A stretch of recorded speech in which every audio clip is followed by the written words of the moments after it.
Welcome back to the channel. This is Trinity Storm, and you are watching What If Naruto Found Minato's Letter in the Forbidden Scroll. If you enjoyed this video, please like, share, and subscribe to this channel. Now, wasting no time, let's start the story. Naruto grinned widely as he used his forearm to wipe the perspiration from his brow and dropped the massive, forbidden scroll of sealing that was slung over his back onto the ground of the secret clearing in the forest. Hey, even with the Hokage involved, this make-up test was easy, he thought as he placed his hands on his hips and looked up at the night sky. Now, all I need to do to get closer to becoming Hokage is master one small jutsu. And perhaps Iruka, Sensei will also be pleased with me. Encouraged by that thought, the feisty blonde decided it was time to start working before Iruka, Sensei and Mizuki. Sensei arrived to complete his makeup test. He sat next to it and started reading, searching for a jutsu he could master before the allotted time ran out. He turned to the scroll and unfolded the enormous roll of paper to reveal a few jutsu and diagrams for performing them. "Ah man, these are hard too," he muttered as he looked over the jutsus he had unveiled, feeling a wave of dread wash over him. He grumbled and unrolled the scroll again, reading through the next set of jutsus that had been unveiled for his review. He frowned as he realized that Kage Bunshin was the easiest one thus far, and he was a friggin' Bunshin. He was terrible at those.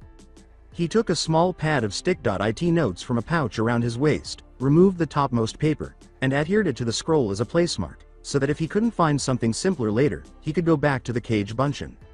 A few more measured unrolls revealed a few more disappointments. The blonde was already becoming increasingly frustrated with the foolish scroll, foolish Iruka Sensei for failing him, and most importantly, this foolish make-up test that was more difficult than the first one. But when he noticed his name printed prominently on the scroll, just above a storage seal on the paper, his annoyance vanished. He raised an eyebrow, nicked his thumb on his canine, and brought it to his mouth. Using his thumb to swipe the faintly accumulating blood across the seal, he saw it burst into a puff of smoke. As he coughed and blew out the smoke, he noticed that there was another, much smaller scroll with his name on it as well. It had what looked like 3 lines spiraling inward to the center on each end of the center bar. He swiftly smeared blood across the lock seal of the scroll, nearly rupturing it and exposing its contents to him, who was presumably their intended recipient. "Greetings, Naruto-kun. I want to start by sincerely apologizing for what I did to you. I was forced to seal the Kyuubi no Kitsune inside of you, even though I never wanted to. My biggest regret is that I had to put Konoha before you and before my own feelings. I sincerely hope Kushina-chan will pardon me for the sacrifice you made and the falsehood I had Sarutobi, Sama and Jiraiya. Sensei, tell her about your sealing death. You will be viewed as a hero for preventing their destruction every day of your life if everyone has heeded my advice and fulfilled my final wish. The absence of both parents will also have no bearing on your life's events, especially with Jiraiya Sensei by your side. Otherwise, regretfully, we were unable to let her remove you from Konoha. I think the village will need you in the near future, and I am certain that she would have taken you far from Konoha if she had realized what I feared might have happened to you as a result of the village's animosity. And regrettably, allowing that would have destroyed everything because Jiraiya Sensei, Sarutobi, Sama, and I have plans for you that depend on you being in Konoha for good or ill. I only ask Kami that you will eventually find it in your heart to pardon us for what we did, and that you will come to see why I had to put Konoha in front of you. In my capacity as Hokage, I had to give my life for the sake of my people, and you, as my son, had to shoulder a burden that I couldn't ask anyone else to place on their child while I had you nearby. In addition, if you are unaware, I would like you to understand that you are the jailer and container of the Kyuubi, not the Kyuubi itself. I wouldn't damn anyone, especially you, to such a thing, so don't let anyone ever tell you otherwise. My son, you are loved. Both the Yondaime Hokage and your father." Minato Namikaze, his mind frantically attempted to make sense of everything as he stared at the note that had been written to him and read it over and over. He was the Yondaime Hokage's son, so he wasn't just another orphan. He could have had a mother, someone to love and care for him, someone to kiss his wounds and scrapes to heal them, and most importantly, someone to hold him and reassure him that everything would be okay whenever he felt sad or afraid, had it not been for a plot involving 2 Hokages and the Yondaime's sensei. Then it dawned on him. The Yondaime, who claimed to be his father, had the Kyuubi no Kitsune sealed inside of him. All those glances, those hurtful remarks, having to pay more for clothing and food, the complete seclusion. Everything made sense. With a gentle thud, the scroll fell out of his grasp and began to roll across the floor, unrolling even more. Soon after, Naruto fell to his knees after his legs failed him, causing him to feel pain as they touched the ground. However, Naruto ignored the pain as he gazed at his own trembling hands, his mind straining to process all he had just discovered. My father is the Yondaime. The Sandaime was aware that he had sealed the Kyuubi within me. Not only did he know, but my mother was taken away. I was given the Kyuubi by him. No, I wasn't, he said. But how am I supposed to believe him? He's trying to fool me, and I could be the Kyuubi. But why would he do that to me when I'm his son? There's no sense to it. So, you actually tried to learn something from the scroll of sealing, huh? Apparently it was too much for you even to just read about those techniques. Now, if you'll excuse me, I'm just going to take the scroll and be going. Mizuki asked, sneering at the blonde genin. Wannabe, as he softly landed in the clearing, too engrossed in his own thoughts to notice. He glanced at the scroll and noticed that Naruto had opened the smaller one. Inquiring as to what the blonde had seen in the scroll to trigger such a reaction, the man raised an eyebrow as he approached and picked up the open scroll, holding it up and reading it. His already pale complexion turned even whiter as he read its contents, his eyes widening and a shudder running through him as shock and bewilderment seeped into his veins. Holding the paper scroll firmly, he tried to make sense of what was written on this plain, nearly unnoticeable scroll. It must be a forgery, right? Mizuki scanned the paper with her eyes. However, over the years, he had seen enough examples of handwriting, particularly the Yondaime's, to be able to recognize any such forgery right away, regardless of how skilled the forger was. His abilities were so comprehensive that even the Uchihas were unable to defeat him.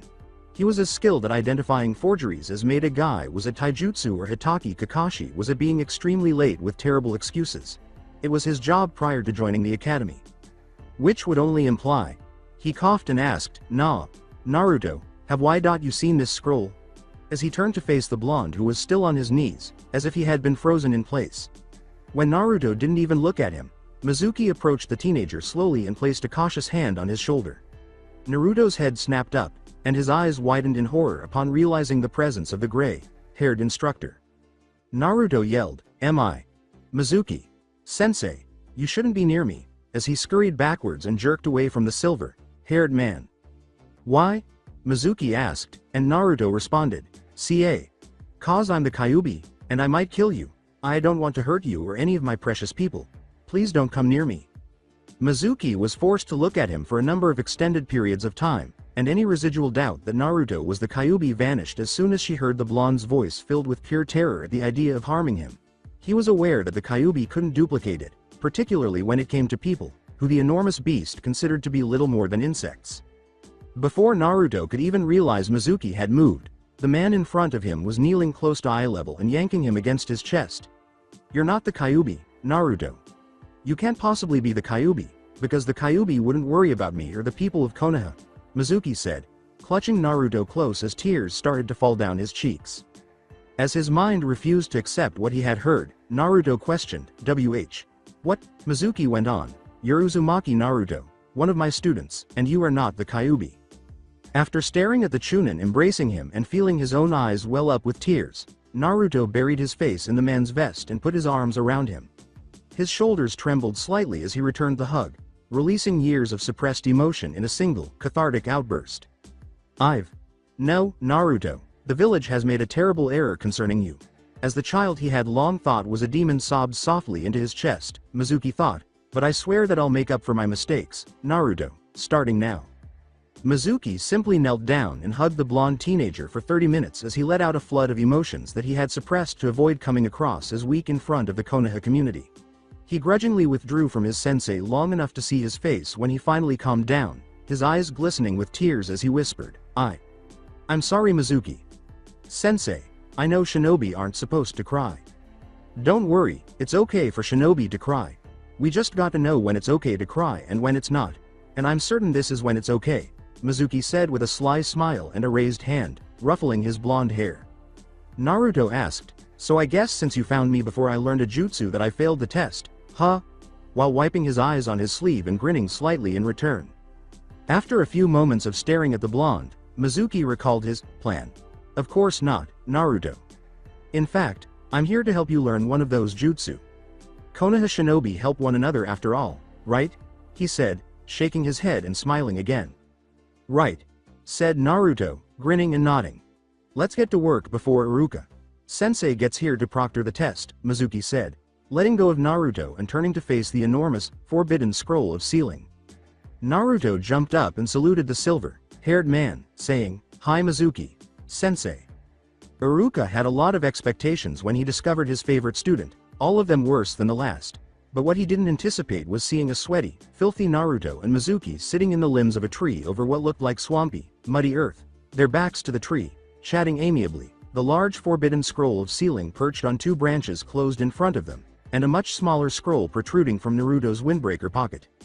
When Naruto noticed the brown-haired Chunin crouching nearby, he exclaimed, "Hey Iruka. Sensei, I'm more than prepared for my make-up exam," with one of his gigawatt smiles. Iruka scowled and looked at the blonde genin incredulously as he said, "Make-up exam? What are you talking about?" While Iruka looked to Mizuki, not quite understanding the blonde, and hoping his associate could clarify, Naruto explained, "You know, the one for students who don't pass the regular exam but have the skills necessary for being a genin. The one where I was supposed to steal a fake forbidden scroll of sealing to learn a jutsu inside it for." When he looked into the silver-haired man's eyes, the expression pleaded with him to go with it and I'll explain later. Iruka put his hands on Naruto's hips and turned back to face him. "So, which jutsu did you learn from the fake forbidden scroll?" he asked. "I only managed to learn 2 jutsu, even with Mizuki Sensei's help. But they're really awesome, I promise," Naruto replied, smiling and rubbing the back of his head. Those jutsu are kinjutsu, and with Mizuki's help he managed to learn 2. Iruka thought, gaping at the smiling blonde as he heard that. Iruka said, "Well, which ones did you learn?" Naruto's smile turned to a smirk as he leapt from his perch with ease, the sopping wet ground splattering water and mud as he landed. When he arrived, he raised his hands in a cross seal and exclaimed, "Kage Bunshin no Jutsu." A number of smoke bursts appeared, and to the shonin's surprise, 1 orange-clad blonde soon turned into 7. Iruka whispered, "No way," and stepped out of his own tree, then approached the closest blonde and jabbed him across the forehead. Instead of passing through as he had hoped, his finger encountered resistance similar to that of actual flesh. With 5 of the other Narutos approaching him and taking turns jabbing the brown-haired man's chest with their index fingers, the Naruto he had poked exclaimed, "We're all real, Sensei." They all grinned broadly at the astonished Chunin. "That's not all, Iruka-san. Naruto, show him the other jutsu you learned," Iruka said. "How?" Mizuki laughed from his perch.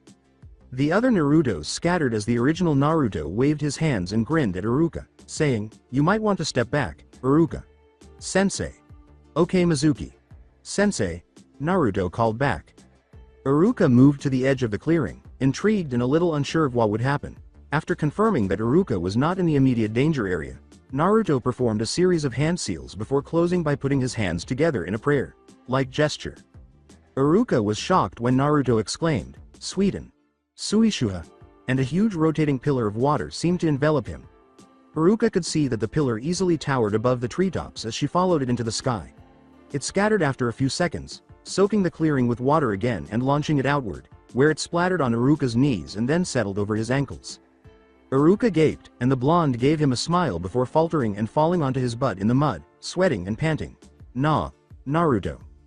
Mizuki jumped out of his seat and landed next to Naruto, ruffling his hair, saying, "Seems you've used up a lot of chakra tonight, Naruto-kun." Naruto grinned weakly and said, "Yeah, I guess I did," before turning to face Iruka and asking, "So Iruka. Sensei, did I pass?" After blinking for a few seconds, Iruka said, "Wah. Oh yeah, Naruto. You definitely pass. No doubt about it with that display." Iruka walked over and knelt down in front of the blonde, grinning and sighing as Mizuki said, "Congratulations Naruto-kun. I'm proud of you." Iruka easily tied his hite-8 around the blonde's head after reaching behind his head to untie it. As Iruka gave him the brown-haired Chunin's personal hite-8, Naruto watched in stunned silence. Once it was finally fastened, Naruto threw himself into the brunette's chest, embracing him tightly as Iruka gave it back to him with one of his own, tears in his eyes. Iruka was startled to see a mix of joy and remorse on the silver-haired man's face as he looked from the blonde against his chest to his fellow Chunin. Mizuki remarked, "Come on Iruka-san, I think we need to be heading back." Iruka nodded, responding, "Yeah, we should." The Chunin turned to Naruto, but was shocked to see him already sound asleep, his face buried in the man's vest. With a sigh, Iruka pulled the dozing blonde into his arms in a bridal position while glancing at Mizuki, who was retrieving the forbidden scroll of sealing from the tree. The silver-haired man jumped down and stood next to Iruka after securing it on his back. Iruka sighed and shifted the blonde so that he was leaning against his back. Mizuki followed him with ease. Iruka asked, "So, what exactly happened today?" Mizuki mumbled, "Well, it goes like this," as he ran a hand over the man's cloth-covered head while glancing at the blonde against his back. After telling the Chunin and Junin looking for Naruto that the blonde had been located and was being taken to him, Sarutobi sighed as he sat at his desk. The old Hokage leaned back in his chair and looked at the last of the 4 pictures on the wall. It showed a blue-eyed, blonde man with a tri-pronged kunai in his hand, wearing a white coat with fire-style trim. Knowing that the image of the dead Yondaime would not respond, Sarutobi rhetorically asked the picture, "Minato, when did everything go so horribly wrong?" Even though Sarutobi didn't want to listen, a part of him already knew the answer. If he did, he would be informed that everything went to hell as soon as he heard the Yondaime and Jiraiya's crazy scheme. A scheme that would involve implanting Kyuubi no Kitsune in his newborn son and then deliberately leaving him an orphan by displacing the child's biological mother. They thought that the Konoha people were more than just human, and that they would be able to disregard the pain and terror the Kyuubi caused them and treat its container like the hero he was. That they would love the boy for saving them from certain destruction every day of his life, even if they were unaware that he was the Yondaime's son. However, the inhabitants of Konoha were human beings, not the kind spirits that Minato and Sarutobi believed them to be. Like everyone else, they experienced pain, fear, and anger. They would find a suitable scapegoat, anything to suffer as they had, if they could not find the source of those feelings to punish. Uzumaki Naruto, the Jinchuriki of the Kyuubi no Kitsune and, as far as any of them knew, an orphan without family, was unwillingly given that task. No, they never physically assaulted him. Rather, they chose to ignore him, which most people believed was much worse for a developing child. They treated him as though he didn't really exist, as though he wasn't any more important to them than the slime that those insects sludge in or the insects that can be found under big rocks. Store owners and restaurants refused to serve him, they never spoke to him, and he was left to fend for himself. Even worse, they used eyes and words that would typically be reserved for a sick, dying rat lying on top of trash in a dumpster whenever they looked at or talked about him. And that was thought to be much worse to a young Konoha child than any physical assault, which at least indicated that they acknowledged him, albeit negatively. Such total social isolation was debilitating to a young child. He was aware of it, but he made the decision to bury it farther and farther beneath illusions and the conviction that everything was only minor injustices and that, in the end, it was best for young Naruto. To be honest, they were tiny. However, all of those minor injustices added up to a very harsh and abhorrent life for young Naruto, who had to mature quickly in order to survive. At a time when most children were more focused on playing with their friends and left that to their parents, he was forced to learn how to shop for himself, cook for himself, clean up after himself, and take care of his own injuries and illnesses. The old Hokage discovered that the only way he could get any sleep at night was to tell himself falsehoods until he started to believe them. Except for the tiny part of his heart that wouldn't believe the lies he told himself, his beliefs were unwavering. The part of his heart that tried to make him admit that all of his frantic attempts to gain recognition were the result of 3 men, the hurtful looks when Naruto was separated from children his own age by parents, and the yearning looks at families eating, playing, and strolling together. 3 men were responsible for them: himself, his pupil Jiraiya, and Jiraiya's pupil and the boy's own father, Namikaze Minato, the Yondaime Hokage. All due to a scheme that Minato and Jiraiya came up with before his son was even born, and that was put into action before the man's body had even had time to cool. It was fortunate, or unfortunate, depending on your point of view, that the old leader's intercom came to life and his secretary said, "Chunin's Toji Mizuki and Amino Iruka are here with Academy student Uzumaki Naruto and the scroll, Hokage-sama." Sarutobi pressed the send button and said, "Thank you, Fuko. Please send them in." The man known as Hokage had no idea how much had changed that evening or how much more would change over the next few months. Sarutobi surveyed the 3 people now gathered in front of his desk, noting each one individually. Iruka appeared embarrassed and furious, and he appeared incapable of looking at anyone but Naruto, as though he was afraid to look at Mizuki or him. Mizuki's eyes were fixed on the far wall, and he didn't look at anyone else in the room, as if he was extremely ashamed of something. Additionally, Naruto appeared to be lost in thought as he stared at the wooden desk, a battle of emotions raging inside of him. Mizuki moved forward, took the scroll off his back, and placed it on the desk in front of Sarutobi, who muttered, "The forbidden scroll of sealing returns safe and sound, Hokage. Sama." Before turning to face Naruto, the elderly Hokage remarked, "I see that. Now, would you care to explain to me why exactly you stole it, Naruto?" he asked. As Sarutobi turned to face Mizuki and inquired, "Is that true, Mizuki-san?" Naruto clarified, raising a white eyebrow, "Mizuki. Sensei told me that I was to steal a fake scroll and learn a jutsu from it for a make-up exam." Mizuki said, "Hi, Hokage. Sama." Sarutobi sighed and leaned back in his chair, rubbing his forehead and closing his eyes. The blonde's eyes widened and then narrowed as Sarutobi said, "That's not true. You're lying to me again. Naruto, I'm afraid there is no such a make-up exam, and that Mizuki lied to you." "What do you mean by that? I have never lied to you," he said, and tired brown eyes opened, focusing on the blonde. With a glare at the elderly leader, whose face turned pale when he asked, "Who told you that?" Naruto retorted, "Yes, you have. Whenever I asked if you knew who my parents were or if you knew why everyone hated me and you said you didn't know, you did know, and you lied to me." Pulling the scroll out of his pocket, Naruto yelled, "The Yondaime, my so-called father," before hurling it at Sarutobi. The elderly man caught the projectile with ease, and as he recognized the scroll that had been thrown at him, his already pale face lost the remaining color. With tears in his eyes, Sarutobi started to say, "Naruto, you need to understand." But the blonde interrupted him, shouting, "Understand? I understand that you, some Jiraiya person, and the Yondaime sealed the Kyuubi into me and took my Ka-san away from me by telling her that I was dead. You purposely left me orphaned and alone in a village that hates the fact that I was born. What don't I understand?" Sarutobi could see the rage and hatred brewing in the boy's blue eyes, which resembled his father's. Finding himself unable to investigate them further, he closed his eyes and said, "It was Minato's dying wish for you to live in Konoha and be one of her ninja. We couldn't allow Kushina to take you away if what we feared would happen came to pass. So yes, we told Kushina you died that night, so that you would remain here no matter what. His plans were too important for her to interfere with, so he left me with no other choice. You will see it was the right decision in time, trust me." In stunned silence, the three men in front of the desk gazed at Sarutobi as they attempted to process the information that had just been presented to them.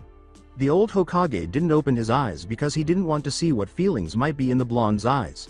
After a number of tense moments, Naruto finally made up his mind and closed his eyes while taking a deep breath. "I hate you."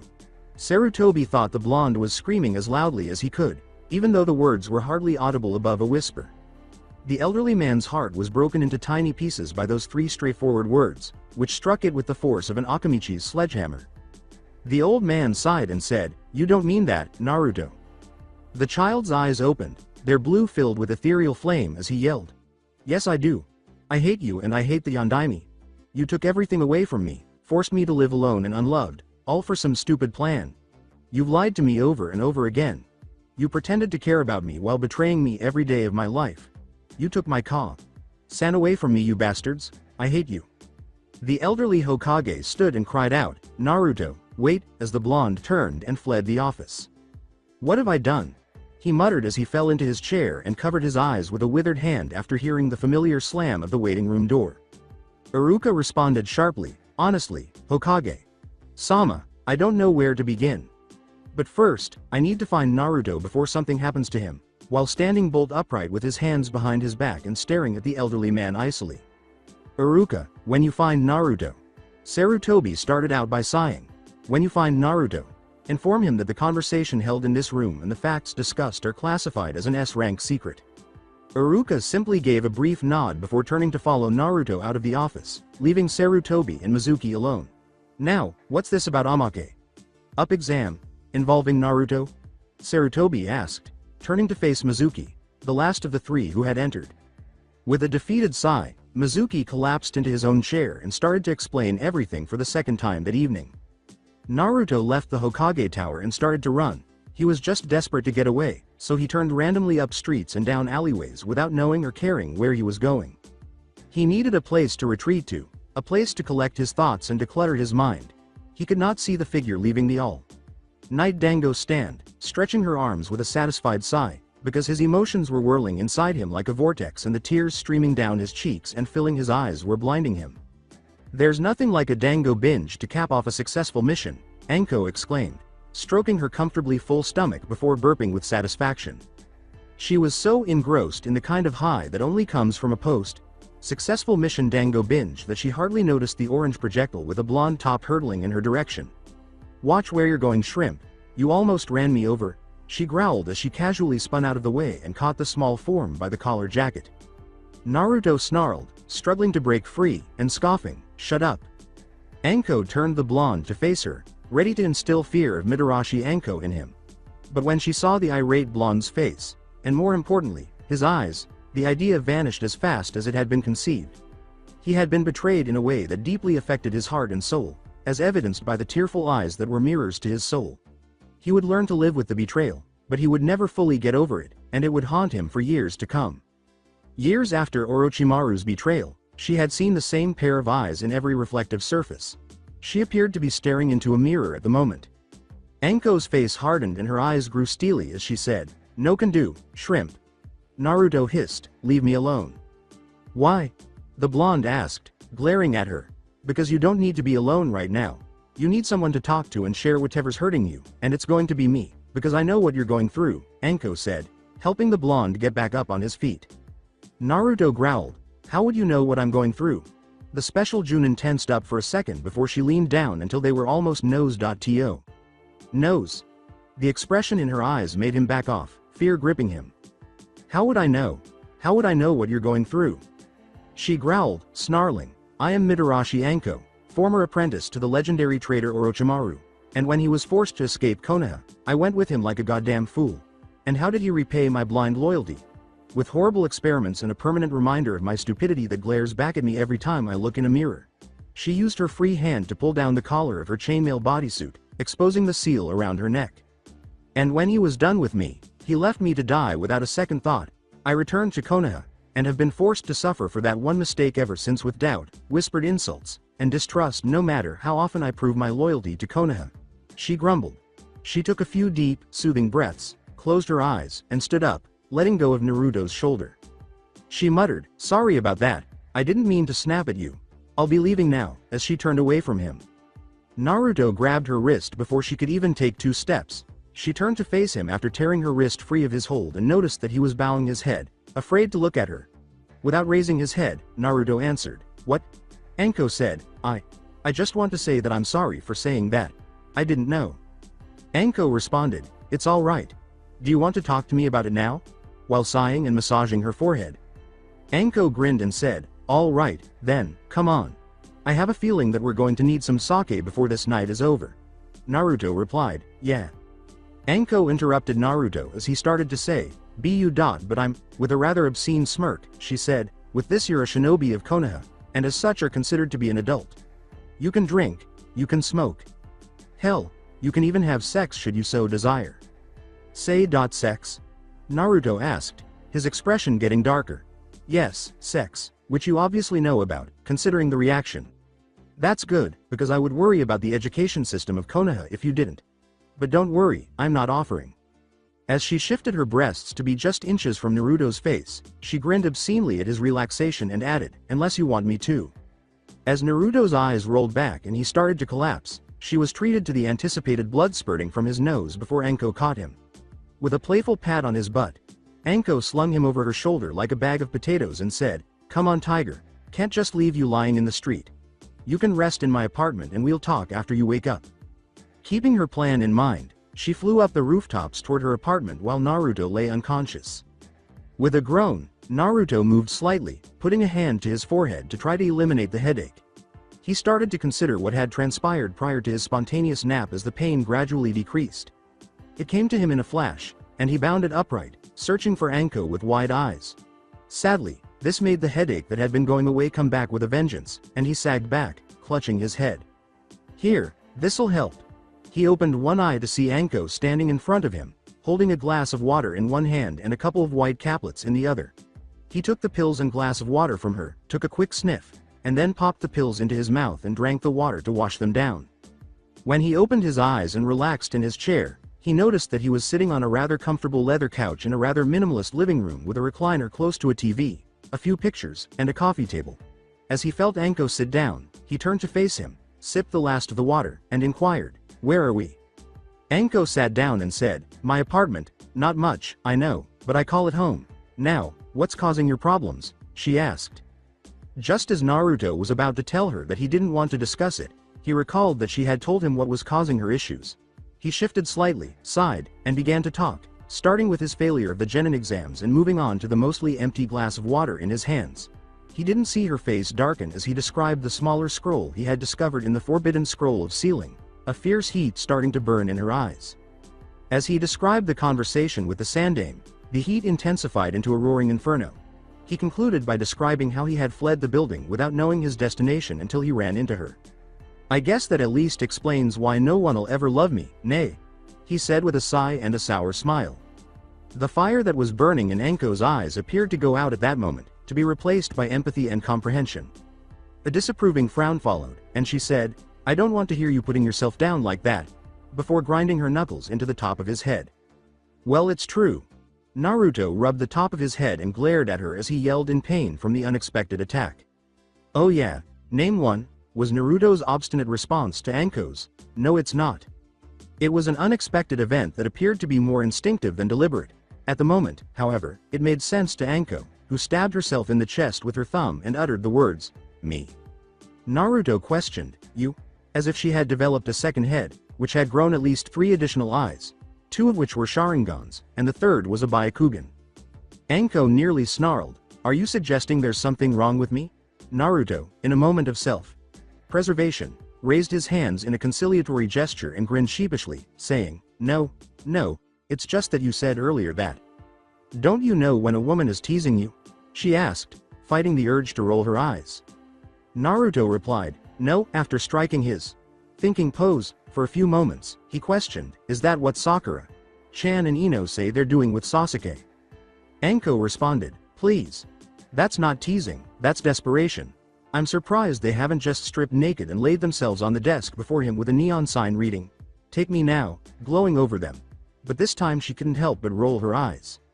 Naruto retorted, hey, Sakura. Chan isn't like that.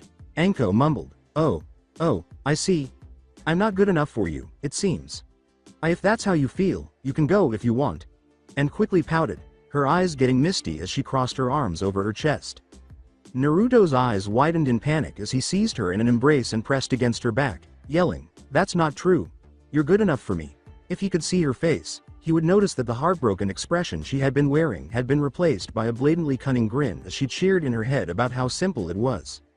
As she sniffed and asked, really? Anko quickly schooled her face and glanced over her shoulder at the blonde. Naruto said, yeah, I'll be your boyfriend if you want, and then, in an instant, she had escaped his embrace, his arm in a headlock, and a shocked Naruto's face was pressed into her light chainmail adorned breast. She grinned broadly and exclaimed, great. It looks like I got myself a Shota boyfriend. Just wait until Kurenai Chan learns, she'll be so jealous. Shota? Naruto pondered, attempting to recall the source of the word. His face darkened and he swallowed, trying to figure out what exactly he'd gotten himself into. It took a few moments for his stunned mind to recall. But before he could really think about the repercussions, Anko had let him go and shoved him to his feet while giving him a serious look. Alright. Now you gotta understand something before this goes any further. As the astonished Anko nodded to Naruto, she continued, like I said earlier, when you put on that Hite.8, you legally became an adult, and as such, you're allowed to smoke whenever you want, drink whatever you want, and fuck whoever you want. However, just because it's legal, doesn't mean that it's accepted, at least by the civilians. But it's not their fault, because they don't truly understand the danger we shinobi are under, especially during peacetimes like this. You see, for every shinobi like me who reaches the age of 20, there are at least 25 shinobi who won't. And by 30, there are 60 who will never see that birthday day. 40 doubles that, and 50 doubles that, and so on, until by the time they reach the Sandaime's age, there's well over 200 who will never see that age. Anko continued, and Naruto silently nodded. And because of that, most young shinobi tend to lose their virginity as soon as possible so they have one less regret should they be killed during a routine mission gone to shit, so that by 15, over 90% are no longer virgins. However, save for the rare attack on the village, civilians have no idea just how fragile a shinobi's life truly is. As such, They don't understand why exactly a 13-year-old like you is allowed to have sex even with a woman 3 times your age without repercussions. Naruto asked, I understand, but what does it have to do with us? While scowling and nodding. Sighing, Anko responded, what it has to do with this is that while you're a shinobi and as such legally an adult, in the eyes of the civilians you're a 13-year-old, and I'm a 20-year-old woman. As such, our relationship will most likely be looked down upon by the civilians as me, taking advantage of a kid, at least until they realize it's you. Then they'll decide that the Snake's Disciple and the Demon Brat are teaming up to destroy Konoha, or decide that either I'm controlling you or you're controlling me. After that, she had a lot of expectations for Naruto, but she wasn't prepared for him to cross his arms, frown, and declare, if those teams say something about my precious person, I'll kick their asses. Anko questioned, precious person? Naruto nodded and smiled at her, responding earnestly, well, if my girlfriend isn't precious to me, then who is? Her carefully constructed emotional armor was utterly destroyed in a single blow by those seemingly straightforward, informal words, something she hadn't done since soon after returning to Konoha. Gazing at Naruto, she saw his expression change to one of concern as he said, hey Anko-chan, you okay? You're crying. She reached up with a trembling hand and touched her cheek, which was surprisingly moist. She scowled, wiped her eyes on her coat sleeve, and exclaimed, nothing. Naruto nodded in a startling epiphany, turning away to give Anko time to gather herself in private. He glanced at the pictures that adorned Anko's walls and saw that one of them had 3 genin with a burn mark above them. Naruto immediately recognized the purple-haired girl in the center as a younger Anko, and her smile was so contagious that it split his face. A girl with short dark brown hair, red fang tattoos on her cheeks, slitted pupils, and a feral smile on her face as she made the V sign for the camera was on her right, while a stone-faced boy with long black hair and pearl-colored eyes was on her left. Naruto concluded that the burned-out figure was probably Orochimaru, the traitor. But a sudden weight on his lap diverted his focus from the photo to Anko, who was now seated on his lap with his own legs folded up on either side. WH. Whatcha doin' Anko-chan?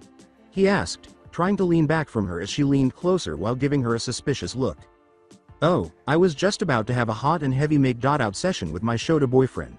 See where it goes from there, replied Anko. Naruto nodded and grinned, adding, that's cool.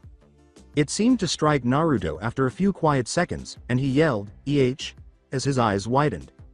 It's okay if I get your first kiss and make out with you, isn't it? I mean, I am your girlfriend, aren't I? And maybe if I'm lucky, I'll even see your personal kunai, Anko asked, smiling as she leaned forward and pressed her forehead against his, giving him her best doe eyes. Or should I say your personal katana? She asked, her eyes widening and then turning to a hungry expression as she moved her hips. A scandalized cry of, Anko-chan, stop embarrassing me, echoed through the air as Naruto's face darkened in sheer embarrassment at being unable to look Anko in the eyes. Anko smiled, saying, well then, if you want me to stop, then you're going to have to find a way to occupy my naughty mouth. Naruto frowned, pressed his lips to Anko's, and gave him his first, albeit awkward, kiss. He was not very good at kissing, but he more than made up for it with passion, Anko said, returning it with her own. When it came to love, she preferred passion over skill, and she smiled in her head as she observed how much effort he was putting into the kiss. Because while kissing could be taught, this kind of passion could not. Naruto, on the other hand, made a mental note to kiss Anko as frequently as he could after realizing almost instantly how delightful the surprisingly easy act of kissing was. He came to the conclusion that he truly enjoyed having a girlfriend if this is what it's all about. And he would have to teach them the wrong way to do things if they said anything negative about her. If he had to, with his fists. The sun poured across Uzumaki Naruto's eyelids and through window panes as it rose over the slowly awakening Konoha. The blonde groaned in frustration and, in an attempt to prolong his unconsciousness, rolled onto his side and buried his face in the warm, soft cloth pillows beside him. As he tucked himself into the pillows, their owner opened a brown eye and looked at the blonde's head protruding from the top of her shirt pillows. Smirking, she reached under the covers and firmly pinched the blonde's left buttock, which was covered in boxers. The blonde woke up with a squawk of shock and slight pain, unlike the sunlight coming through the window. He glared at his bed partner, blinking his bleary eyes and complaining, "Why'd you do that, Anko-chan?" Anko grinned and said, "Because I felt like it, and that butt's just oh so pinchable." Naruto's scowl changed to a smirk as he squeezed her breast through her shirt. With a nod from the smirking blonde, Anko said, "Oh, so it's going to be that way, is it?" And then abruptly pushed him onto his back and straddled his waist, locking eyes with him while she practically purred, "Well then, I guess we're not getting out of bed today, are we?" A knock on Anko's front door abruptly broke their stare down before Naruto could respond. This caused Anko to snarl a series of profanities, which Naruto echoed as they both grudgingly got out of bed and rushed to the door, each wearing only a pair of boxers and a shirt and black underwear. Anko snarled, all right, goddammit, I'm coming." Naruto, a few steps behind her, was in a bad mood, and the constant knocking added to her already negative attitude from having her private shota boyfriend time interrupted. Iruka was standing in front of her apartment door, hand up to knock, looking surprised and more than a little scared at his greeting. Anko reached the door, grabbed the handle, turned it, and nearly tore the door off the wall. Iruka turned to her partner and saw Naruto standing there in just his boxers, looking rather irritated with him at the moment. "What do you want, Amino? We were in the middle of something, if you don't mind," she growled, giving him a threatening glare. Iruka's shock and fear vanished as soon as he saw his favorite, former, student. Instead, his face hardened and he became determined. The purple-haired woman's rage seemed to have no effect on Iruka, who said in a clipped tone, "Anko-san, please put on a pair of pants. We need to have a talk." Naruto's annoyed expression turned to rage, and he was about to express how he felt about Iruka's tone toward his girlfriend when Iruka turned to face him. Iruka went on, "Naruto, please get dressed. I'll be talking to you next." Naruto's words died in his throat due to the emotions in Iruka's eyes, and his indignation changed to shock. As Anko finally recovered from the shock of seeing Chunin, who was usually kind and amiable, change into someone better suited to be an ANBU, Naruto nodded and practically ran toward the bedroom. "What's with the sudden change, Iruka-san?" she asked, leaning against the doorframe and raising an eyebrow while crossing her arms over her chest. Anko nodded and responded, "I figured this was coming sooner or later. I'll be back in a minute." Iruka had said, "We're going to talk about you and Naruto." Iruka said, "Tell Naruto I'll find him later, okay?" And Anko waved her understanding before going into the bedroom and closing the door. After the event last night, which resulted in Mizuki being brought to the T&I headquarters for interrogation prior to his sentencing, Sarutobi sighed, having had a hard time sleeping. The old leader was sitting at his desk, staring at the little scroll on the desk in front of him while holding his head in his hands. The scroll that had revealed information to Naruto that he was not yet ready for or able to comprehend. It was because it exposed the truth and prevented the old leader from hiding behind his long-standing wall of excuses to avoid taking responsibility for his actions, according to the tiny part of his heart that rejected the lies he told himself. When Sarutobi heard his office door open, he raised his head to tell whoever it was to leave, but he was stopped when he noticed Koharu, a former teammate, standing in the doorway, leaning on her cane. The guard, who knew better than to try to prevent her from entering the office, shuffled into the room and closed the door behind her. When she arrived at the desk, she sat in the chair in front of it and asked, "So I see the foolishness Minato Sama planned has finally blown up in your face?" Her eyes darted to the scroll before turning to her teammate. When Sarutobi heard that, he sighed. When the elderly Hokage had revealed Sarutobi's plan to people he thought he could trust, Koharu had been among the most vocal opponents. She had initially feared that the boy would be turned against them by the fear and hatred of the Konoha people, and that his eventual retaliation, supported by the Kyuubi's power, would cause extensive damage, if not the total destruction of Konoha. She claimed that it would be cruel to subject such a lovely child to such a life that was obviously hellish after meeting the newborn boy and falling in love with him like a grandmother.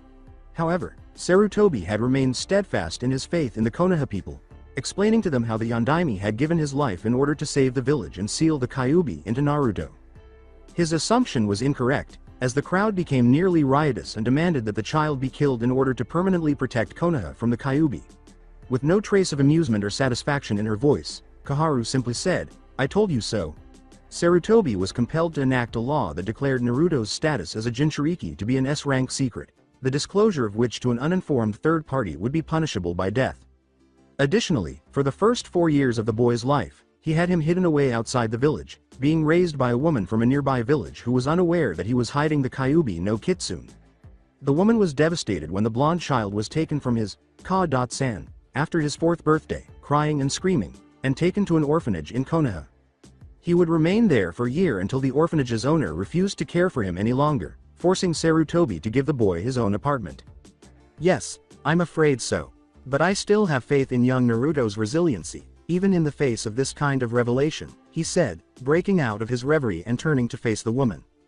Koharu asked, do you honestly believe that, or are you just telling yourself that so you don't have to recognize you've made a mistake in regards to Naruto? Sarutobi scowled and gave her a glare, replying, I do believe that Koharu, and I did not make a mistake. Oh, just like you did not make a mistake in allowing Orochimaru to escape, or just like you did not make a mistake in not keeping a firmer leash on Danzo? Koharu inquired, and Sarutobi's demean? Naruto is different from my wayward student or my misguided friend. He has the strength to make it through this, and will be a stronger man for it. Stronger men than Naruto have faced less and been broken for it. And those men did not live alone and isolated for as long as they can remember, only to find out that their misery and suffering was due to the insane machinations of their own father and the man they looked up to as a grandfather. Koharu responded with coolness. As Sarutobi gazed at her, he was unable to think of a counter-argument. For what it's worth, I do pray that Naruto is able to find a way to make it through this. For his own sake, not for yours. Koharu stood up slowly, sighed, and then turned to slowly leave the office, leaving her teammate feeling worse than he had before. Iruka sighed and combed his hair while he sat in a chair across from Anko in her apartment, attempting to decide how to start this conversation. It's made more challenging by the fact that the blonde tensed up and gave Anko's bedroom, where she was still getting dressed, a startled glance before running out of the apartment when he informed Naruto that what had happened in the Hokage's office the previous evening was an S-ranked secret. Anko nodded and sighed in response to Iruka's question, so, you know what happened in the Hokage's office, huh? Yeah, we talked about it last night. And let me guess, he wasn't supposed to do so, was he? She said. No, he wasn't. Hokage. Sama declared it an S-ranked secret, but Naruto didn't know when he told you. Just to be safe, don't tell anyone else about it, because it seems Hokage. Sama is adamant about never letting the truth out. Iruka responded, and Anko reciprocated with a. With her arms folded across her chest, Anko grinned and said, why, Iruka-chan, I was just about to have a morning make-out session with a side of groping with my boyfriend before you interrupted us. Iruka had asked, now. What exactly were you and Naruto doing? Boyfriend? Iruka asked, and the woman with purple hair nodded and replied, yep. Me and the shrimp became my boyfriend last night. Not even fully sure how it happened, actually. I brought him here, we talked, he told me what happened yesterday, and before I knew it, he somehow managed to become my boyfriend. And so far, it's one of the best relationships of any sort I've had in years, probably the same for him. Rather nervous, Iruka started, I see. So, have you and him? Anko's smirk grew as she finished for him by responding, have me and Naruto had sex? No, we haven't. Her smirk began to subside as she said, despite what popular rumors say, I do not spread my thighs for anything with a penis at the first opportune moment. As I said before, we've had a couple of make-out sessions and a bit of friendly groping, but he hasn't seen me naked, nor have I seen him. What you saw at the door is all we've seen of one another. Oh. Iruka replied, and Anko breathed a. I know what you're thinking, the snake whore is probably just taking advantage of an emotionally devastated team to get her jollies. Most likely will become the popular opinion of those who don't already hate the shrimp. Iruka interrupted, saying, that's not true. Anko gave him a fierce look and said, oh, and what exactly is the reason for our private conversation? Then, Amino.san. I know he's a strong kid. A strong man, but yesterday badly wounded him, and I don't want to see him hurt any further. I just wanted to make sure that you weren't going to hurt him, either intentionally or unintentionally. And your judgment is? Anko responded with a slight sigh. Iruka responded, while I still don't exactly understand why you'd want to date Naruto, I understand that you do care about him, and he you. You may not exactly love him yet, and he may not love you, but you do care for one another, and really, that's what matters. So, date him if you want, just don't hurt him or rush him into anything too quickly. In response, Anko said, okay, Iruka, I promise to take good care of your Tuto, grinning and laughing while shaking her head slightly. After blinking, Iruka grinned and remarked, I'm glad we can understand one another. Iruka sighed with relief as he stood up and stretched, saying, now I need to find Naruto and have a talk with him. Including, the talk, unfortunately. Iruka started spluttering and gasping at the sound of Anko's sly smirk, saying, oh, no need to worry about that. Me and him had a good long talk about sex last night too. His eyes were wide and searching as if he had witnessed Koharu and Homura engaging in doggy-style sex on his bed. Anko immediately started laughing uncontrollably. As Tucci and Ayame watched him anxiously, Naruto slurped slowly at his noodles while seated at the Ichiraku ramen bar, apparently lost in thought. He should have been on his 5th bowl, getting ready to start on his 6th, but he was only on his 2nd. As she walked away from the bar, Ayame looked at the blonde worriedly and said, "Naruto-kun, are you okay?" After blinking a few times as the question crossed his mind, Naruto raised his head to face the brown-haired waitress and responded, "Oh yeah, I'm fine Ayame. Nichin. I was just thinking about stuff." Ayame inquired, "What kind of stuff?" Naruto answered, "S-ranked secret stuff." "Oh." Ayame answered, realizing that the likelihood of her learning about something that was S-ranked was comparable to Naruto giving up his passion for ramen and the color orange. "Say Naruto, what's this I hear from friend running the dango shop about you hooking up with older women?" Chuki asked with a sly smile, choosing to shift the conversation. "Naruto-kun, is it true?" Ayame asked, turning first to her father and then to the flushed blonde. Naruto exclaimed, "It was just one woman," and blushed as he saw the faces Tucci and Ayame had given him. He muttered, "Besides, I didn't exactly mean to, it just sort of happened." Tucci asked, "Who's the lucky girl, Naruto?" with a smile. Ayame blinked in shock as she asked, "You mean Mitarashi Anko? The purple-haired lady who wears the fishnet and trenchcoat?" Naruto replied, "Her name's Anko Chan, and she's real pretty. Prettier than Sakura Chan even." Ayame grinned and said, "Who knew you liked them more than a couple years older than you? If I'd known that, I might have tried before you were taken. Naruto-kun." Naruto grinned and said, "Yeah. Ayame. Nichin, I can't like you that way, you're like my sister," Naruto exclaimed, blushing instantly. When Naruto nodded, Ayame said, "Oh really?" and reached over the bar to pinch his cheek. "Ah Naruto-kun, that's so sweet. You can be just adorable when you say things like that," she said.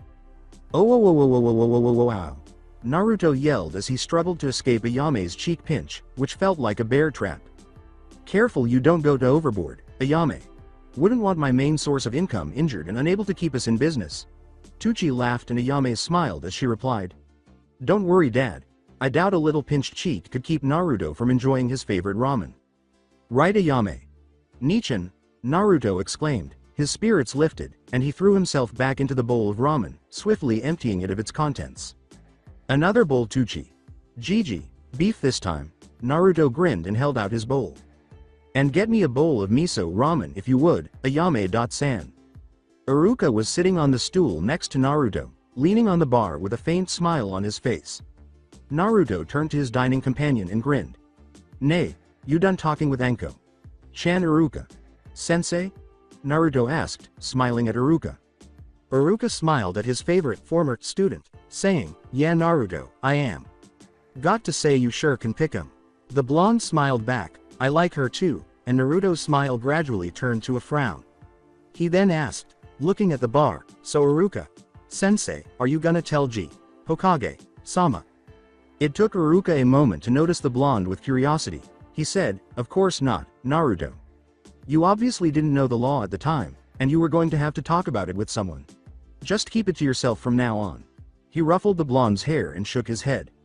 When Ayame set their ramen in front of them, Naruto grinned and said, Iruka Sensei." The man grinned back. Iruka opened his chopsticks to begin eating, but paused when he said, "And Naruto." With his mouth already full of the delectable noodles, the blonde said, Iruka let out a sigh. "Just don't do anything you're not comfortable with, okay? It won't make you any less of a man to wait until you're comfortable with that." After blinking a few times, Naruto's cheeks darkened and comprehension finally set in.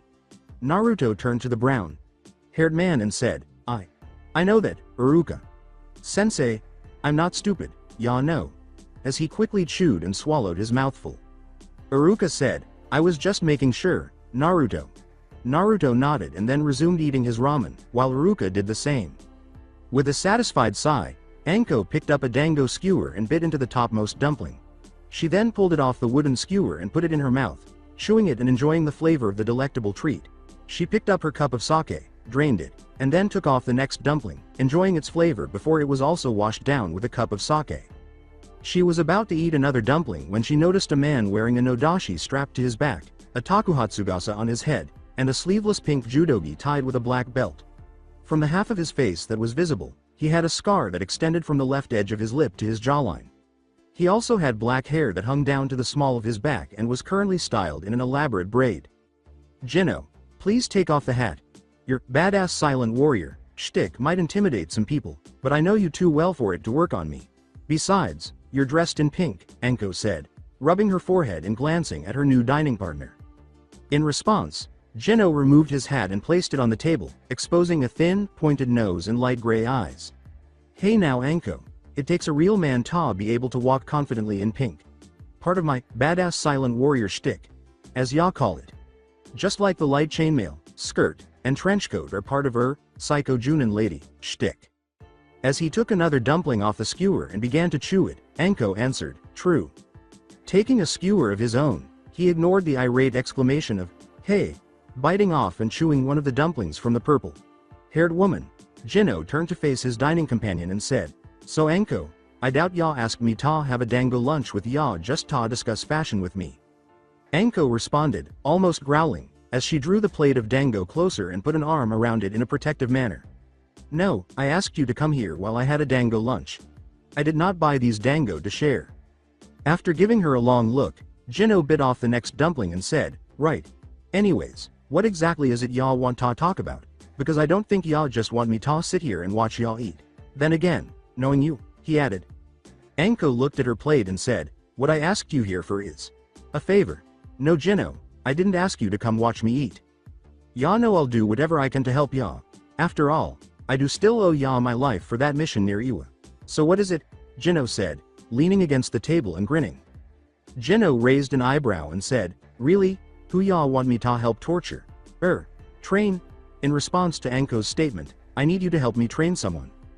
Anko said, "My new boyfriend." Jino gave her a quick glance before looking back and shaking his head.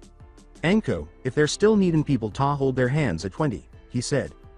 "Then what is he? 20.1? Anko interrupted, "He's not 20. Jino looked at her. "Lower. 19. Lower. 18? Still lower. 17? No, 16? Getting closer. 15? Not quite. 14? Almost." Anko nodded in response to Jino's question. 13? Right on the mark. Just graduated the academy yesterday. While Anko shrugged, Jino remarked, "Damn, never took ya for being part of the Shotokan Kunoichi crowd. What can I say? Even I'm not sure how it happened, to be honest." "Well, which graduate is he? It's not the little Uchiha brat, is it?" Jino asked, shaking his head. Anko frowned and said, "Hell no, I don't go for the pale, brooding, loner type.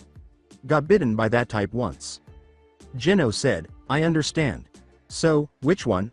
Anko sighed and replied, "Uzumaki Naruto." When Jino said, "Ya mean the blonde one with the whiskers and the habit of playing pranks?" Anko nodded, unsure of what to anticipate, but her friend just laughed and said, "I like that one. Reminds me of, well, me. Back when I was a genin. Always playing pranks with that Iruka guy. Sichi always gets a laugh out of him too. Says the laughs his jokes provide are just the sort of stress relief Anbu needs." Jino nodded in response to Anko's question, "So you'll help?" "Of course, Anko. I'm certain I can get Sichi to help too, maybe even Benkei." "Are you sure? They don't care about." Anko made a motion to her stomach, and Jino replied, "Mom and Dad were always adamant that we were to trust the Yondaimi's sealing ability and to not be taken in by the rampant stupidity surrounding us. We'd helped him if we could, but—" Anko snarled after hearing Kurenai lament that she was unable to assist her adopted Imouto's crush because of mysterious roadblocks that were preventing him from receiving any assistance. Jino inquired, "So, what time is training going to begin?" Anko replied, 5 a.m., sharp." Anko nodded and said, "Okay. And Jinosuke?" Jino said, "Gotcha. I'll be that for sure, and my bros if they can make it." "Yeah?" When Anko said, "Thanks." In response, Jino grinned and put his Takuhatsugasa back on his head. "No problem, Anko. Oh, and thanks for the dango." Anko glanced down at her plate, blinked, and noticed that a few were gone. When she raised her head, he was gone. A loud cry followed by a growl that began deep in her chest and rumbled upward before bursting from her mouth. "Damn you Jinnosuke," with a half-eaten stick of dango clenched between her teeth. Anko sat on the roof of an apartment building and gazed at the stars above, thinking about the blonde she had met and who she had made her boyfriend during one conversation. She had started thinking about the blonde and how quickly they had established a relationship after speaking with Jinno.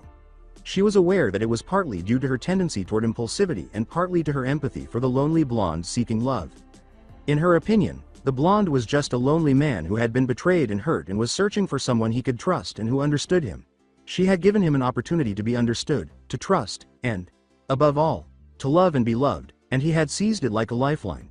In all honesty, it was a lifeline that he desperately needed to avoid sinking into the darkness that many others had fallen into over the years.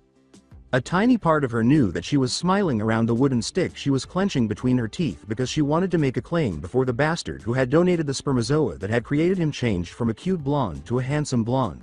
She would naturally take her time in this relationship, and Naruto would too, since he was new to dating. Anko looked up at the watch on her wrist and took note of the time. She quickly finished her dango, threw away the skewer, and walked idly down the building's side, pausing at a window.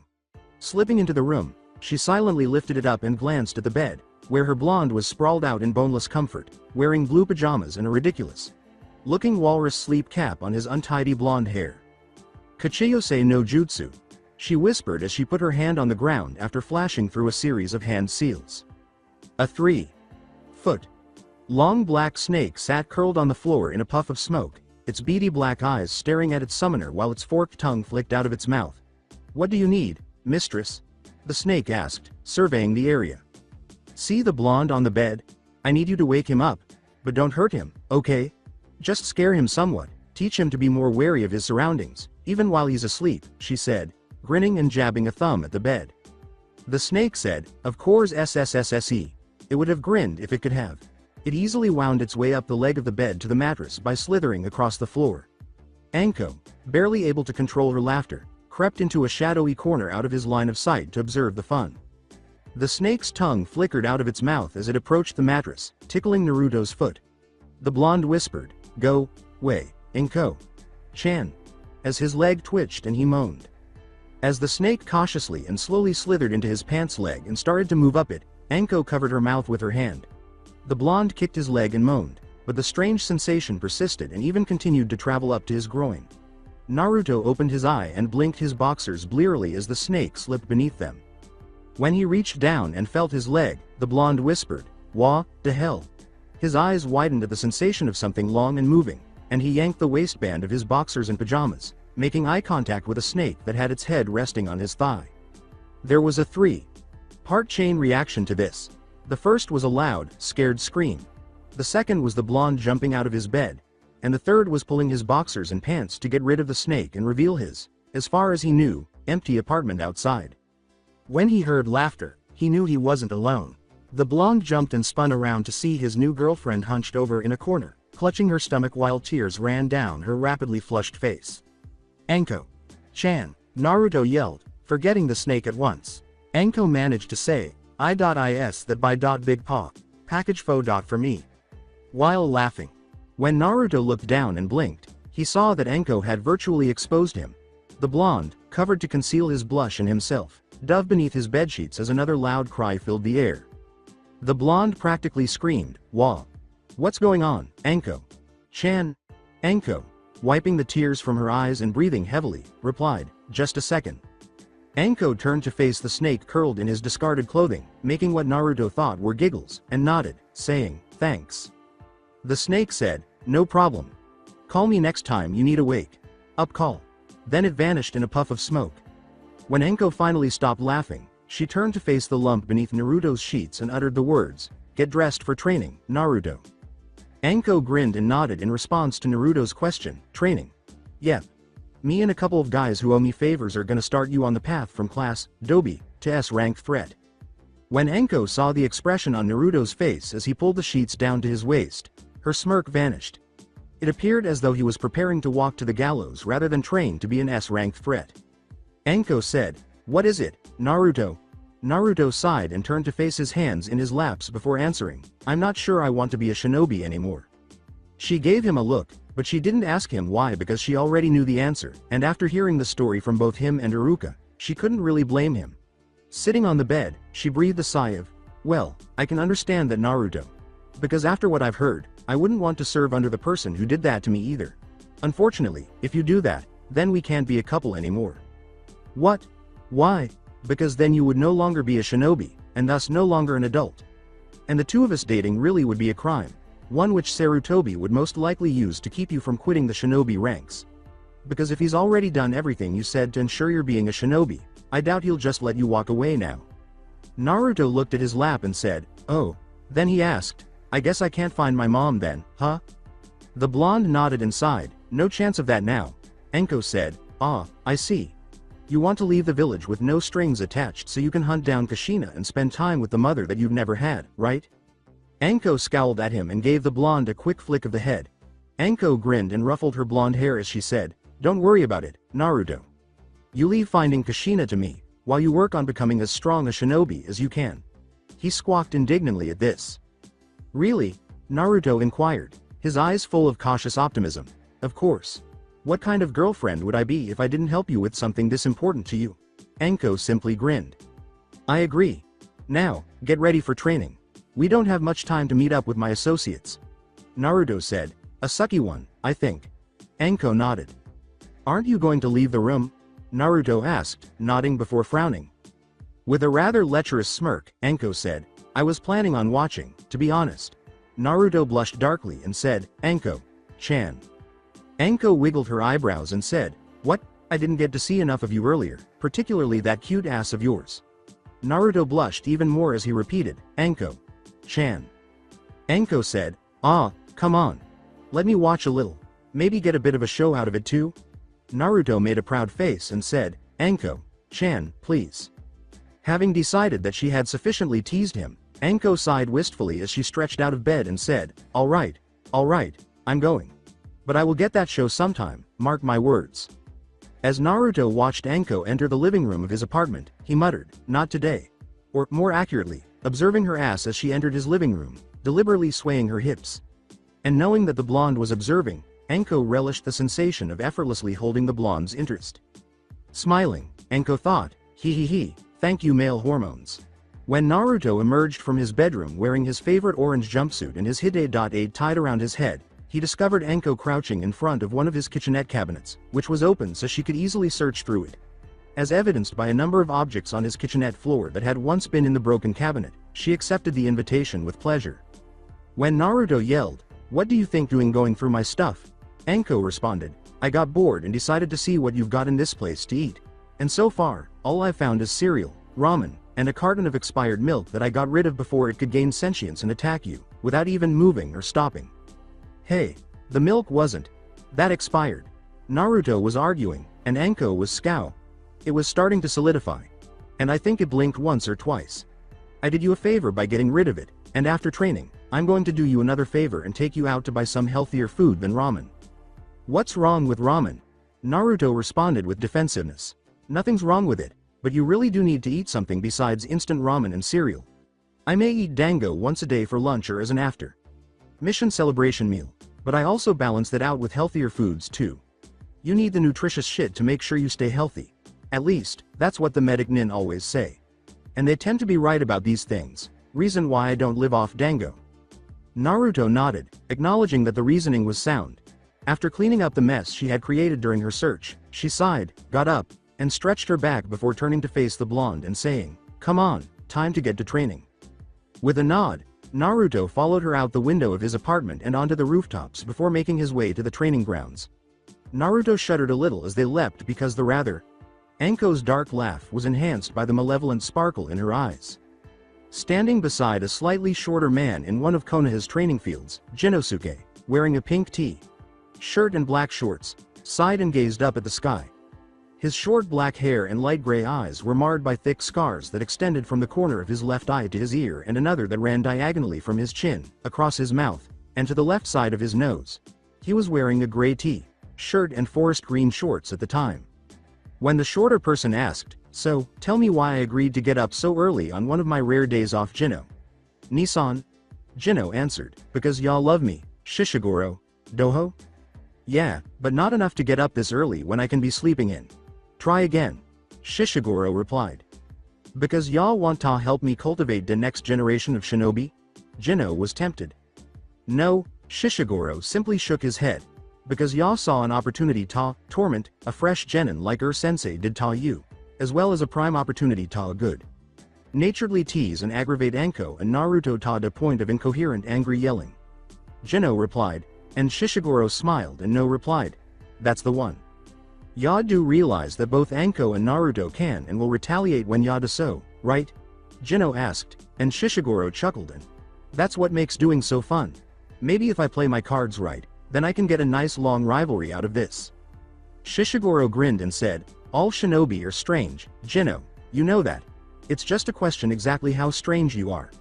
Jino muttered, you're a strange man. That's true.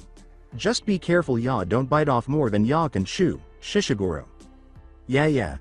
After a few moments of silence between the two, Shishiguro said, hey, wasn't Benkei going to help? Shishiguro shuddered as he said, and you said that I'm gonna torture the genin. At least I'm not bringing a training kit, especially Benkei's. Jino responded, he is. He just had Ta get his training kit ready. He'll be here soon. Shishiguro raised an eyebrow and said, remember when we lost that bet and he got to use it on us for a month? Jino countered, oh, it isn't that bad. An involuntary shudder ran through the older brother, causing him to go pale significantly. He muttered, I forgot about that. Jino questioned, what's that? Shishiguro responded, forgot about it? More like you're pressed, it. Kami knows I've tried more than once. Just be glad for one thing. Shishiguro responded, it's not us this time. Jino nodded, that's true. A few minutes of friendly silence descended upon them once more, and then Shishiguro grinned and remarked, they're closing in. Genosuke nodded and saw the two land opposite each other a few moments later, Naruto glaring at his new senseis and Anko grinning. So Uzumaki-san, first things first. Why exactly do you want to be a shinobi? Genosuke asked, nodding to the two characters before turning to face Naruto. Naruto appeared to be lost in thought as he opened his mouth to respond but then stopped and shut it again. He sighed after a few drawn-out moments and replied, I don't know anymore. Really? Cause if I remember correctly, you were quite adamant about becoming Hokage, telling your dream to anyone around you, whether they were willing to listen or not. What happened to that? Shishiguro asked, and Naruto responded with a, I've learned things that have made me question that dream, and whether or not I want to even be a shinobi anymore. But Anko Chan helped me realize they wouldn't let me not be a shinobi, so I don't have a choice. After exchanging glances, the brothers turned to face Anko, who was able to convey more information with a glance than the majority of lower-level ninja could with a speech. Well, I guess we'll just have to help you find an answer to that question then, won't we, Naruto? Genosuke said, nodding and letting out a sigh.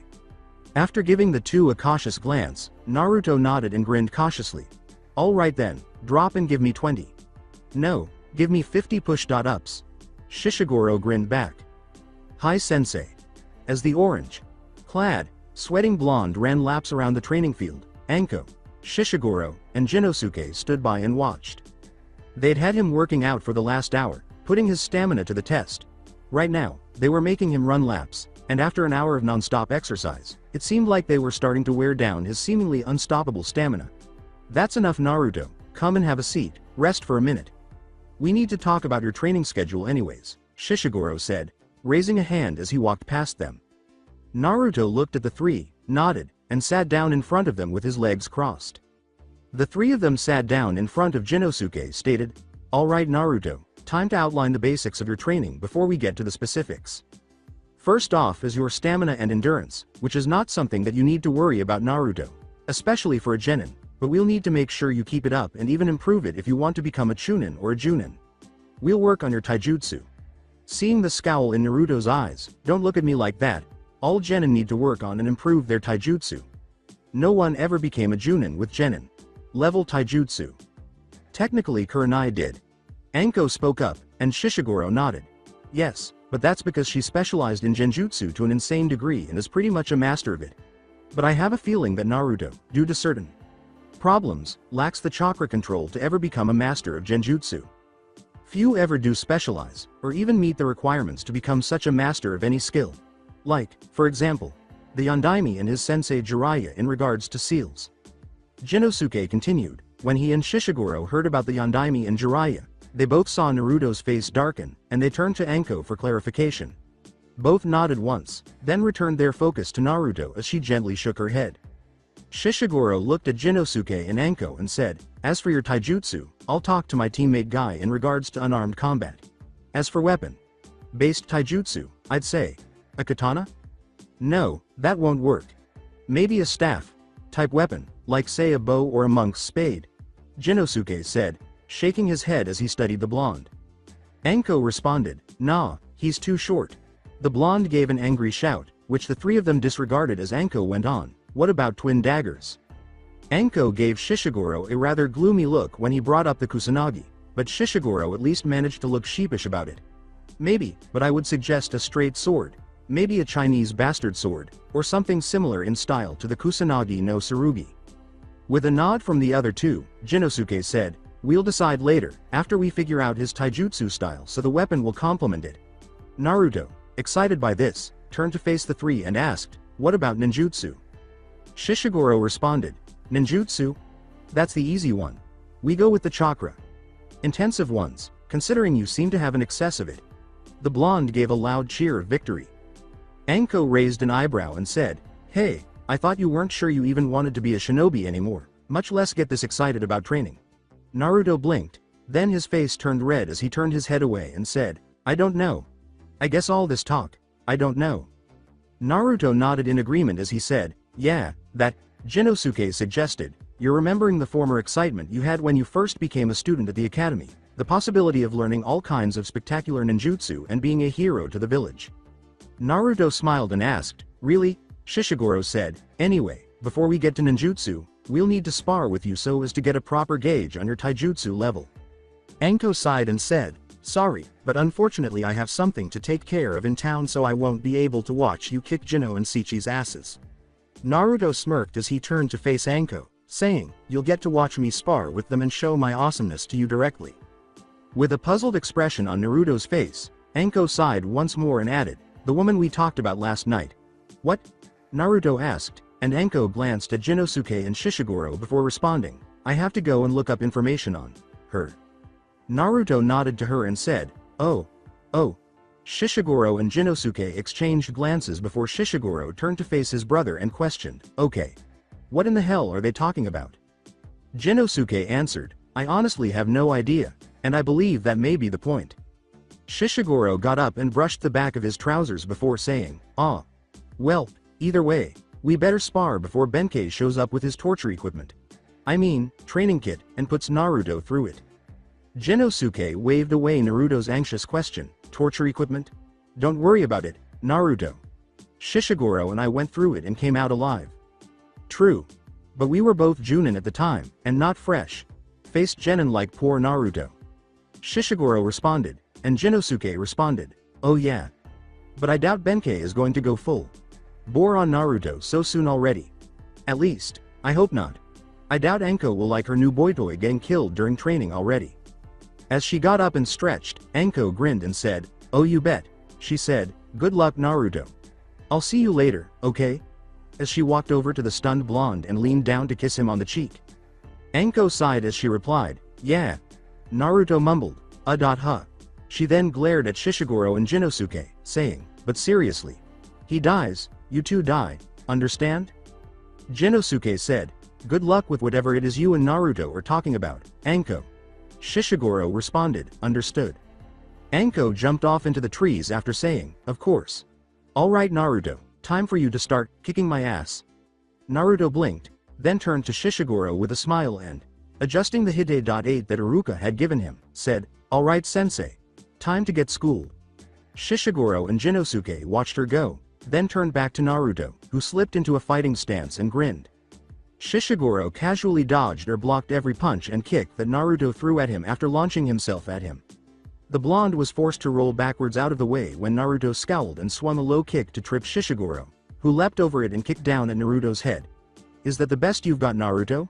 I thought you were going to school me. So far I haven't learned anything," Shishiguro said, grinning as he slipped back into his stance. A growl rumbled in Naruto's chest before he leapt at the Anbu with a spinning kick. The Anbu easily grabbed it, added a little of his own momentum, and sent the blonde flying in the direction of a nearby tree. As he flew in the direction of the tree, Naruto yelled, but he quickly corrected himself and landed feet first, bending his knees as he made contact with it.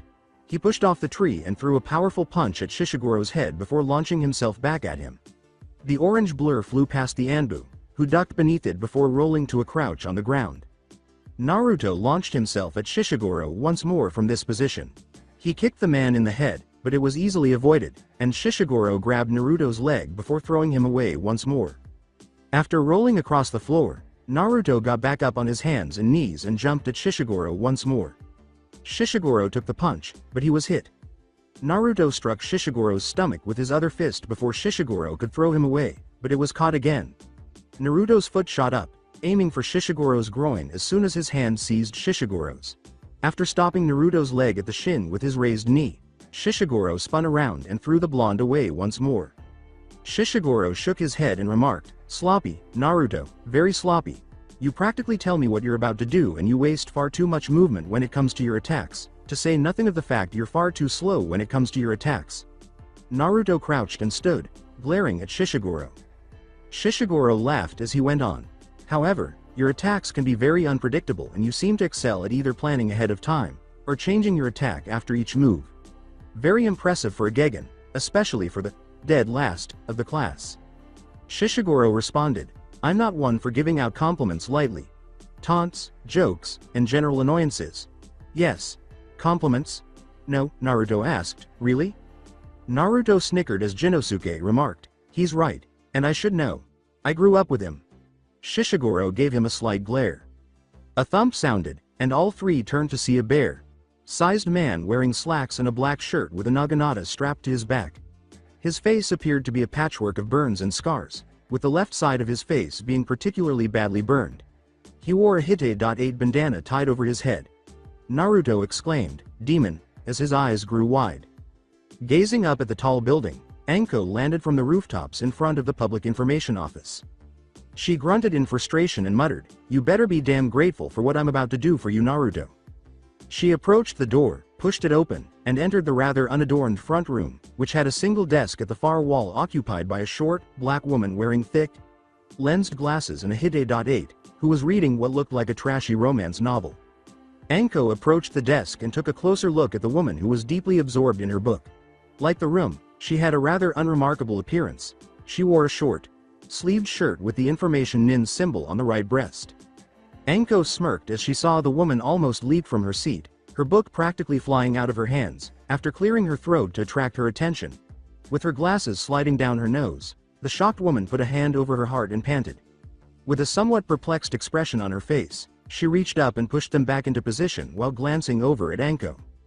Anko leaned against the desk and replied, "Yeah, I was looking for some information." The woman put down her book and said, "Hi, my name's Henko, what can I do for you?"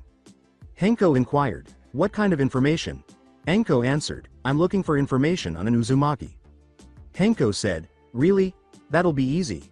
Anko raised an eyebrow and asked inquisitively, "Why exactly is that easy?" According to Henko, because there have only been 3 known Uzumaki to actually live in Konoha: Uzumaki Mito, Uzumaki Kushina, and Uzumaki Naruto. "Which one are you requiring information on?" Anko responded with a deliberately casual expression, "Uzumaki Kushina." Henko said, getting up from her chair and vanishing into the door in the wall behind her. "Ah, okay. I'll only be a minute then."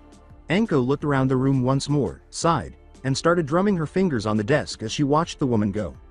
With only paintings of the 4 Hokages and a few wall scrolls to add some color, it turned out to be even more boring than she had initially thought. Her gaze scanned the scrolls on the wall before shifting to the Yondaime, a frown tearing at her face as she gazed into the man's joyful, smiling face. Anko was tempted to place a kunai directly in front of the painting's eyes, thinking, "If I could get my hands on you, you son of a bitch." But then she heard the door open and turned back to the desk, expecting to see Henko coming back with the folder she had asked for. Rather, she saw the elderly form of the Hogue's advisor, leaning on her cane and surveying the room, leave the door rather than the unremarkable little woman who liked trashy romance novels.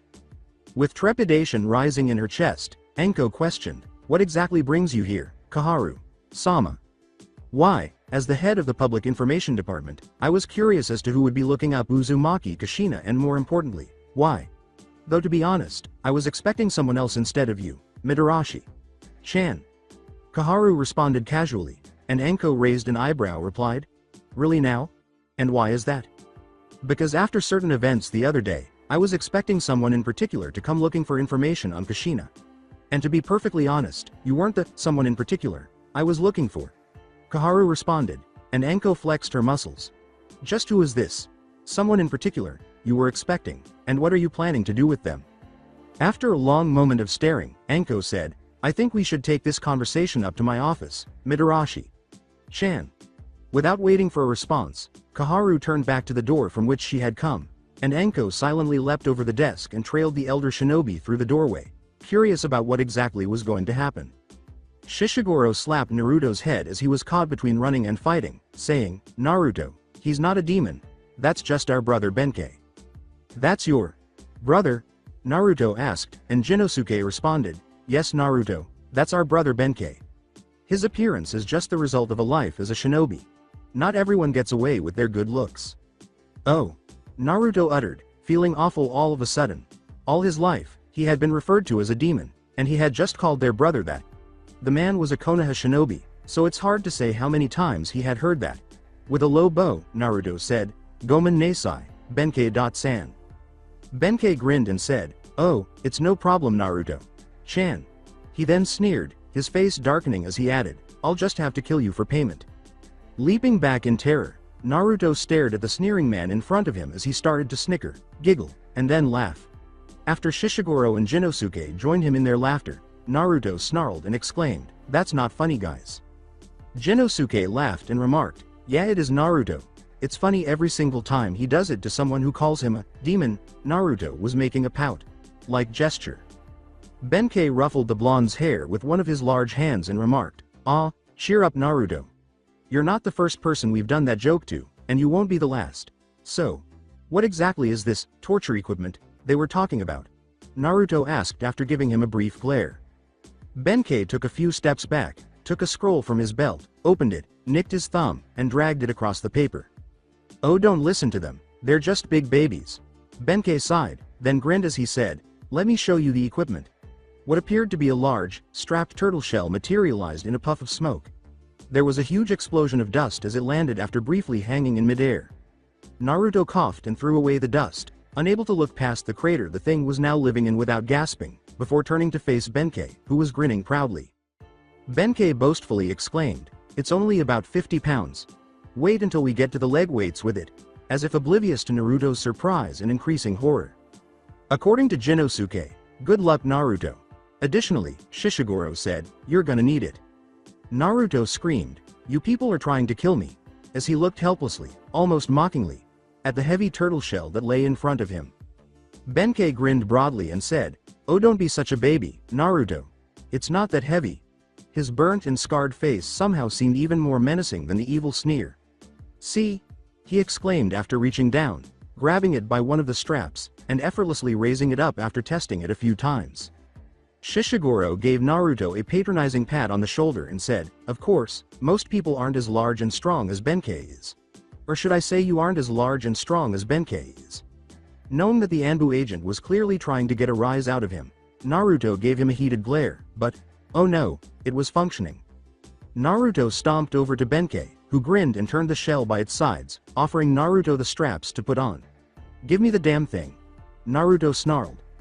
As Genosuke leaned over to Shishiguro, he watched the blonde slide the straps on and muttered, that was a cruel and sneaky thing to do to Naruto, using his pride like that. With a simple shrug, Shishiguro remarked, what can I say? It's rule 1 of any encounter, use the person's weaknesses against them. As Naruto eventually got the straps on him comfortably, Genosuke remarked, true, but it was still a cruel thing to do. Benkei said, ready for me to let go, Naruto? And Naruto nodded his head firmly, preparing himself as Benkei backed away a few paces and gradually released the heavy shell. As he stood there with the big shell fastened to his back, they all watched. He was only on his back for 2 seconds before the weight pulled him back and he lay on top of the weight he was strapped to. With a growl and a grunt, the blonde tried to make himself get to his feet and then roll onto his stomach, but he was unsuccessful at both. Shishiguro shook his head and replied, no, I believe they were 400, maybe 450. Genosuke said, you know, the same thing happened to us the first time we tried wearing the turtle shells. Course ours were both. What? 300 pounds? Genosuke raised an eyebrow in response to Benkei's statement that they were 275 wimps. Really? I could have sworn they were heavier than that. Shishiguro shook his head and said, I don't believe it. Benkei responded, nope. Had him officially weighed and both were 275 and not an ounce over. As Naruto started swore loudly from his spot on the ground, Benkei raised an eyebrow of his own and said, of course you don't, because you don't want to admit you and Jinno are both huge wimps. I did not know that he had such a colorful vocabulary. Genosuke said, colorful nothing. His vocabulary is downright vulgar.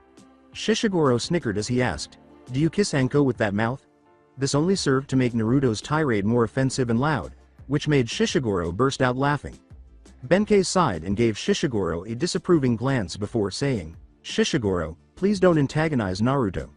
Last thing we need is for him to become even more vulgar than he already is. Genosuke and Benkei sighed as Shishiguro managed to say, but it amuses me, through his laughter. The horrified expression on Shishiguro's face only grew as Benkei added, yeah, maybe have it be much heavier to compensate for your own increased growth since the last time you used it. Genosuke said, you know, we could get a shell for you, Shishiguro. You guys sucked, you know that? With the woman's desk between them, Anko sat opposite Koharu, resisting the impulse to wriggle like a genin in trouble with her sensei. She was confronted by an elderly woman who was also an elderly shinobi. Additionally, she informed Naruto that for every elderly shinobi, there were hundreds or even thousands of dead shinobi who had not lived to this age. At the moment, the elderly shinobi was examining her closely, much like a hunter would with their defenseless prey, in order to determine the most effective way to eliminate their victim. So Mitarashi-chan, care to tell me why Uzumaki Naruto is so important for you? The woman finally said after clearing her throat. What does Naruto have to do with anything? Anko asked in a neutral manner, and Koharu simply, Anko, please don't try to play me for the fool. I've lived much longer than you have, and all it will succeed in doing is making me feel insulted that you believe it's easy to pull one over on me.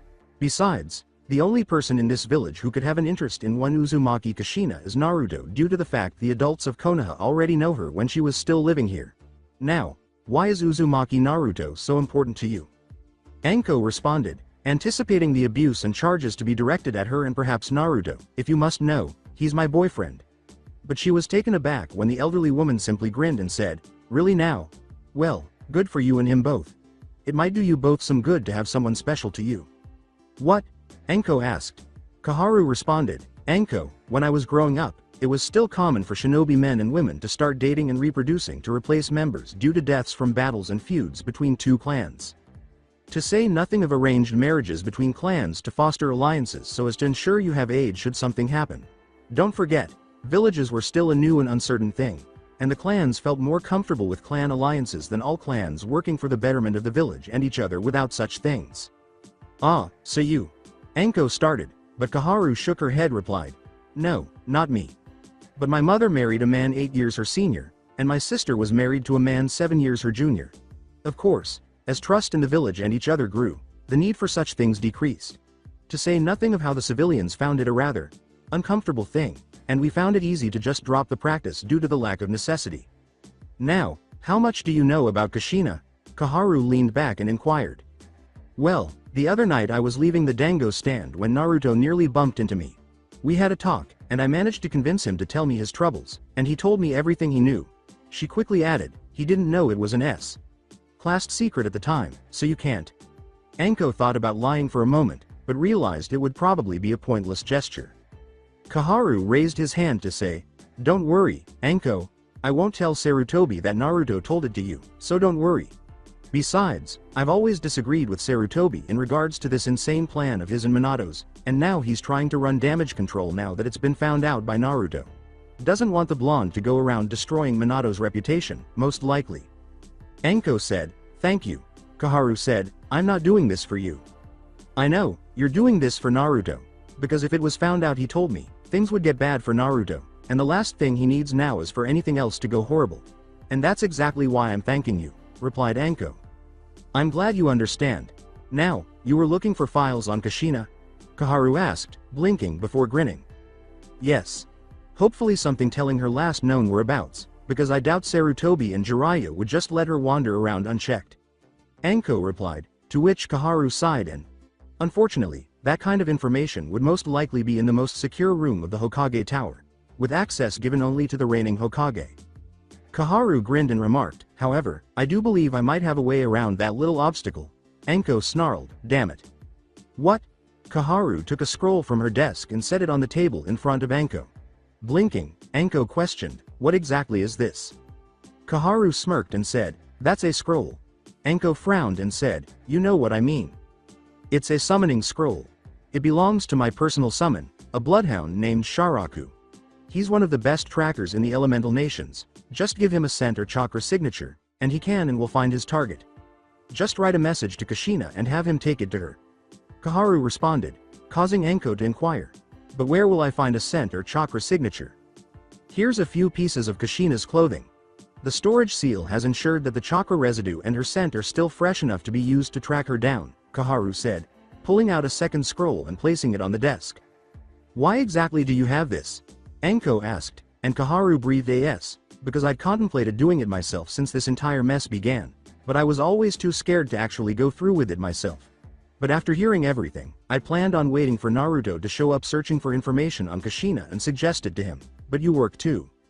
Anko complained, gee, thanks for making me feel so special. The elderly woman smirked and replied, you're welcome. As Anko got up to go, he paused, turned to face Koharu, bowed deeply, and said, thank you, Koharu-sama. The elderly lady just waved it off and said, think nothing of it. I consider that blonde brat a sort of grandson, and I feel that I've failed him for most of his life. I'd like to consider this a start to making up to my constant failures. Koharu said, by the way, I'd suggest having Sharaku start with Whirlpool Country, Edigakure in particular. It was her hometown and the most likely place for her to return to. Anko grinned and nodded as she made her way to the door. Watching the blonde on the ground, barely able to stand or at least roll over onto his stomach in silence, Shishiguro remarked, okay. This has gone from hilarious to just sad. He had long since lost the strength to scream and curse. Benkei sighed as he approached and picked up the shell, lifting Naruto and putting the blonde back on his feet before releasing him a few seconds later. With his arms flailing, Naruto started to stumble backward and almost fall again. He was able to brace himself, though, and avoided hitting the ground. He stood motionless, attempting to quickly acclimate to the heavy weight. Good job, Naruto. Now it's time to start exercising, Jinosuke grinned. The three of them nodded when Benkei responded, nothing too strenuous to begin with. Just something to help you learn to adjust to the weight on your back. Then we'll begin with the strenuous stuff once you can handle that. Naruto questioned in horror, exercising? Already? Shichirogo grinned and said, let's start with a nice, leisurely jog, shall we? After Naruto said, oh, okay. Okay. That sounds fun, sighed Naruto in relief. Shishiguro remarked, oh, it is fun, for the first mile or so. Naruto simply sighed as he followed Shishiguro, Jinosuke, and Benkei, wondering when the amazing taijutsu and ninjutsu training would start. He then turned and jogged in place as he said, now let's get going. The summoning scroll, Kushina's clothes, a piece of paper, and a pen were all spread out in front of Anko as she sat at a table in her favorite dango stand. A plate of dango skewers was sitting nearby, seemingly forgotten, along with a ceramic sake container and drinking cup.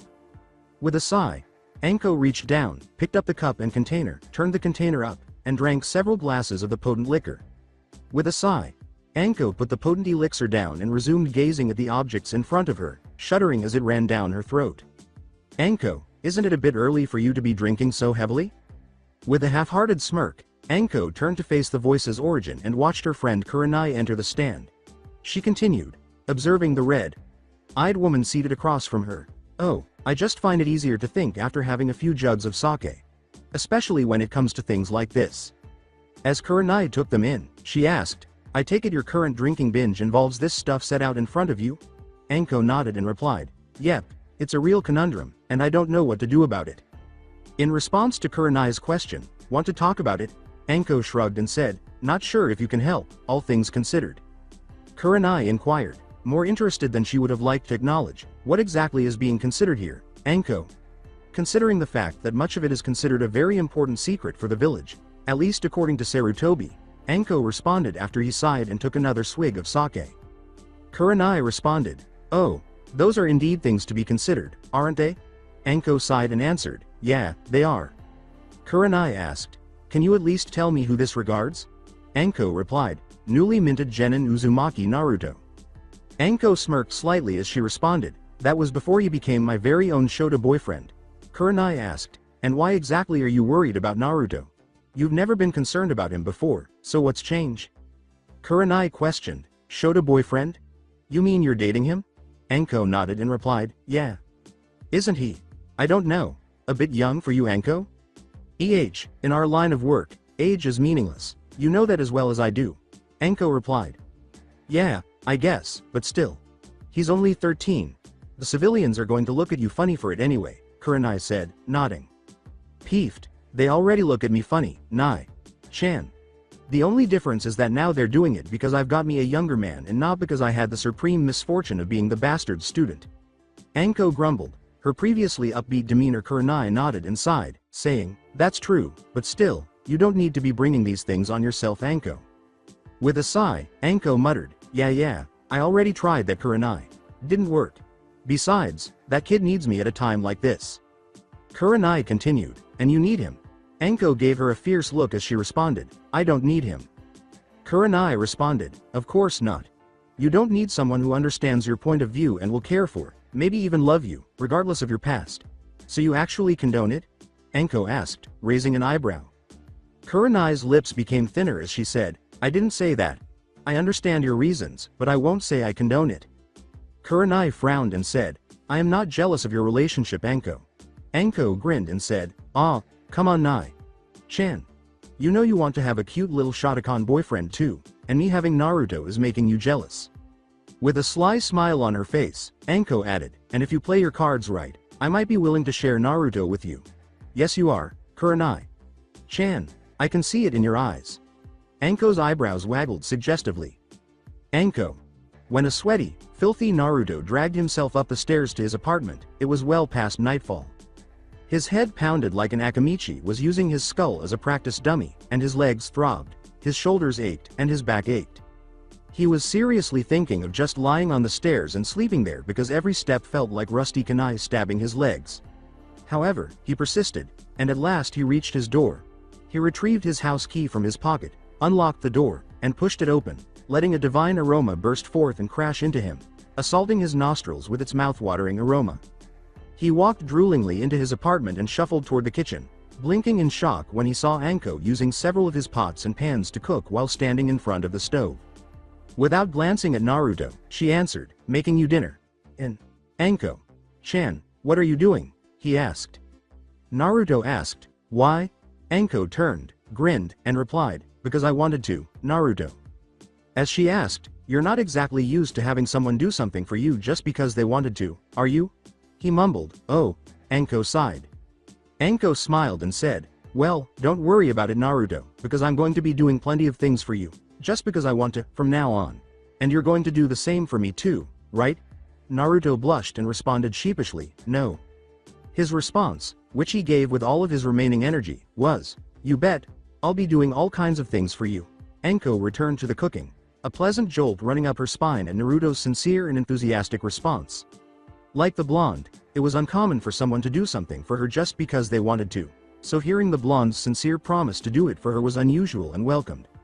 Naruto froze, a shudder running down his spine as he whispered, they're monsters. Anko asked, so, did you have fun with your new senseis? They made me do push-ups, chin-ups, jog laps, and even walk in a river against the current all day. Anko said, it couldn't be that bad, can it Naru-kun?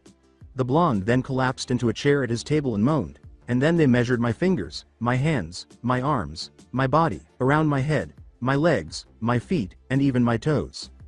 Anko laughed and replied, what are they doing in that academy if something so easy makes you think the Miyamoto brothers are monsters? I was wearing a 50 lb turtle shell on my back the entire training time, Naruto responded, and Anko nodded when she said, well, that certainly may qualify them for Monster Sensei status from a fresh genin. Did they at least save you from the current when it got to be too much for you? Yeah. Naruto acknowledged and Anko replied, that knocks points off their Monster Sensei status. A real Monster Sensei would have made you save yourself or drown. As Anko started transferring the food onto 2 plates and carrying them to the table, Naruto went pale at the thought. She put one down and sat down in front of Naruto, who just stared at the food while she started to eat. Naruto questioned, "What is this?" Anko answered, "That's dinner, now eat up." Anko sighed as she replied, "It's steamed rice, mixed vegetables, and beef in a light sauce." Naruto asked, "I know that, but what is it made of?" Naruto asked, "Oh, is it good?" Anko rolled her eyes and replied, "Yes, it's good, now stop being impolite and eat already." Naruto then grabbed his chopsticks and used them to pick up a piece of beef, which he then put in his mouth. His eyes widened and he swallowed, consuming it like a hungry animal while chewing slowly and testing it with his tongue. Naruto coughed as he swallowed too quickly and staring at her in horror at her threat. Anko said, "Glad you like it, Naruto. Now I won't have to tie you down and force you to eat it." "Yo, you do that?" Naruto asked. Anko nodded as she said, "Damn right. I said you were going to have a healthier diet, and I meant it, even if I have to tie you to that chair, force your mouth open, and shove the food down your throat. I refuse to allow your poor dietary habits kill you, and if I have to make you eat healthier I will." Naruto felt tears forming in his eyes and blinked. He wiped them away quickly and went back to his dinner, eating much more slowly than before. However, as he was about to take another bite, he turned to face Anko and said, "Thank you," in a tone that was unusually reserved. Just grinning, Anko continued to eat and came back with a straightforward, "You're welcome." Guy entered the modest compound of the relatively small Miyamoto clan, which included the clan head's two-story home, a few small houses, and a couple of blacksmith shops. Having visited the head's home numerous times since he was first paired with Shishiguro as a genin, he entered the gate and headed toward it. He grinned as he recalled working on the big man's training regiment with Benkei, the older brother of the now Anbu. The trainee discovered later that neither of the man's brothers liked their idea of strapping a heavy turtle's shell to his back, which was their greatest accomplishment. Lee was excited by the prospect and conducted the training with the childlike enthusiasm the man had long expected from his trainee. Yes, he had attempted to persuade Tenten and Neji to participate in the training as well, but both of them showed the most adamantly opposed to it. Neji even threatened Guy. The big man sighed when he remembered his unyouthful pupil, but he dismissed the thought as he found himself standing in front of the house's door. Dusting himself off, he stepped back and raised a hand to knock sharply on the heavy wooden door. "We don't want any," she growled, frowning as she held a walking stick taller than herself. A moment later, it swung open, revealing a small woman with white hair tied back in a topknot, wearing a pink kimono adorned with white flowers. Genosuke joined her. He was wearing a pink shirt and sweatpants. "Sama, he's not selling anything. That's Shishiguro's teammate Guy, remember?" the man said, placing a hand on her shoulder. The woman retrieved a pair of thick, lensed glasses from a pocket and said, Guy?" She put them on, looked at Guy, and blinked. A tiny smile appeared on her face after a few moments, and she said, "Oh, it is you, Guy, Gaki." In return, Guy smiled broadly and said, "Hello Miyamoto, Sama." As she continued, her smile turned into a frown and she said, "You've managed to get even uglier than the last time I saw ya."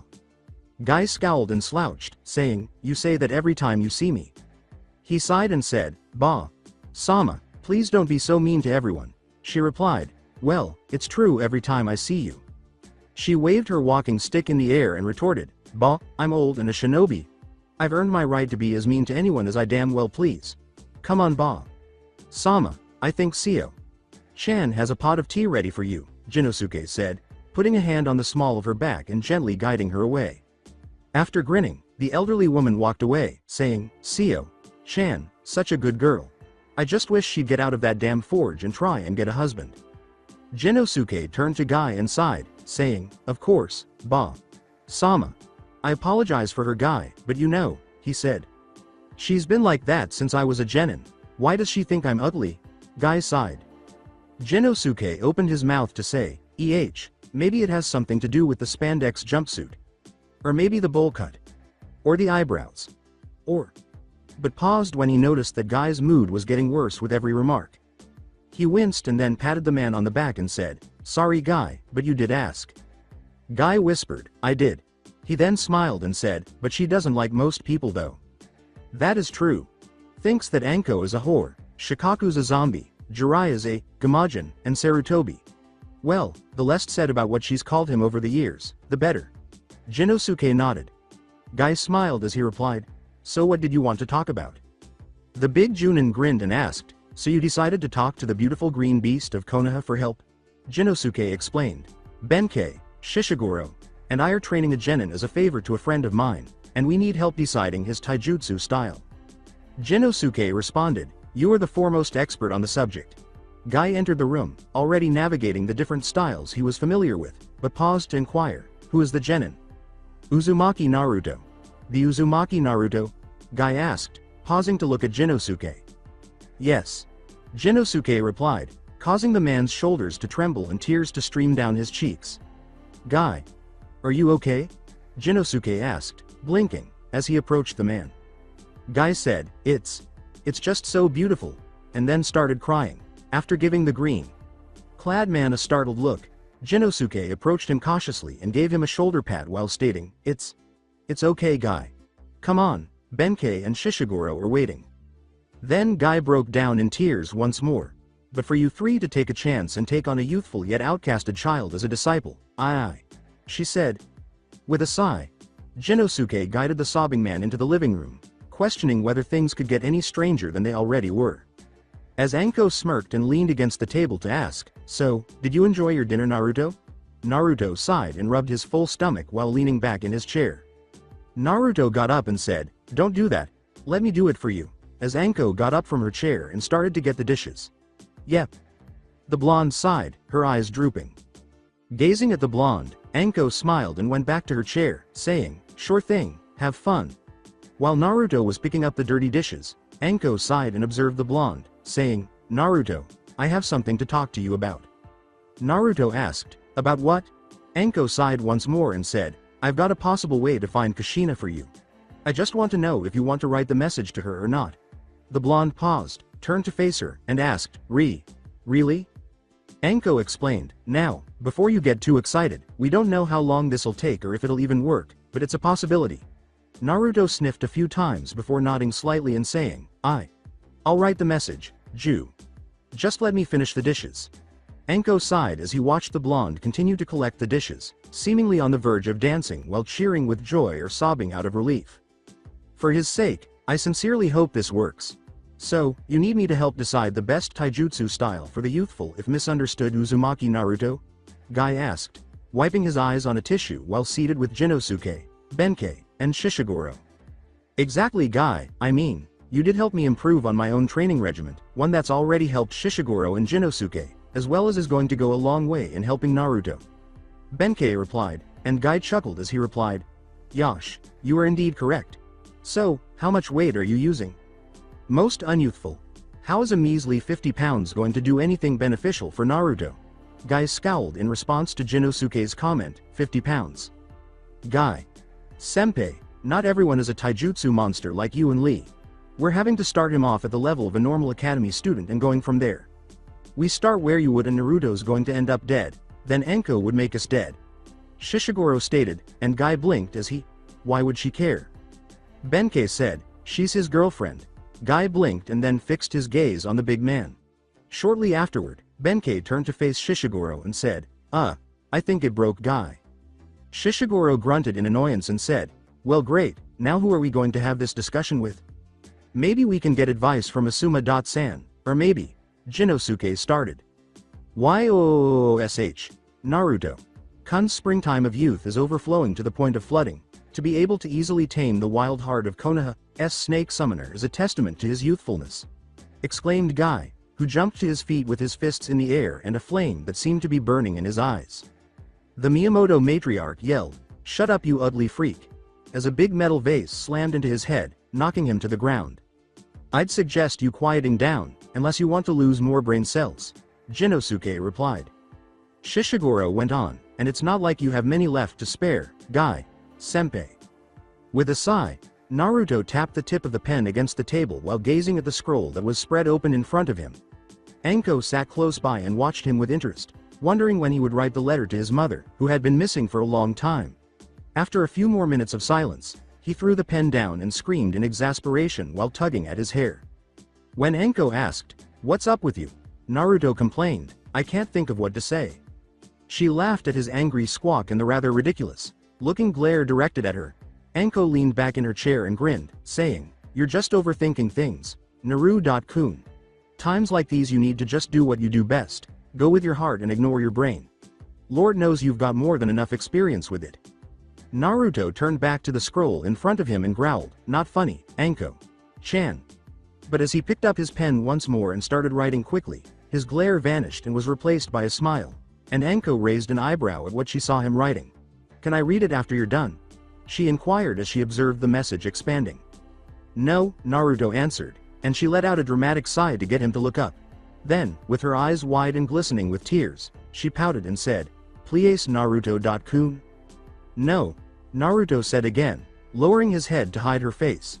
She grinned and practically purred, "Naruto-kun, I'll do anything to read that message," when she noticed he was no longer focusing on her. "Anko-chan," Naruto grinned and said, "Thank you, Anko-chan." Anko responded, Okay, I get it, it's private for Kushina-san's eyes only. I'd suggest adding a picture of yourself to it, because if you were her son with Minato, bastard, she'd be able to recognize the combined facial features of the two of you. Anko suggested, and Naruto chuckled as he, "Good idea, Anko-chan, thank you." With a sly smile, Anko added, "Maybe you can give me that show I asked for as a thank you." "No problem, Naruto-kun. Anko-chan, Genosuke-kun, Miyamoto. Sama still has as strong a throwing arm as ever," Guy said, flinching as he sat with an ice pack on his head. "Yeah, even though she's retired, she still keeps her throwing arm in excellent throwing shape, mostly so she can be precise in her throws when chasing off those she assumes is trying to sell something if we get to the door first." Shishiguro laughed and continued, "I make sure to beat her the door whenever I can because I find her chasing away people funny." Shishiguro scowled and retorted, "My pastimes are in no way sociopathic."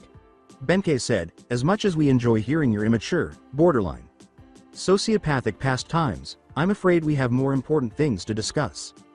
Taking a notepad out of his pocket, Genosuke handed it to Guy and said, "Anyway," adding, "here's the measurements you'll need for consideration."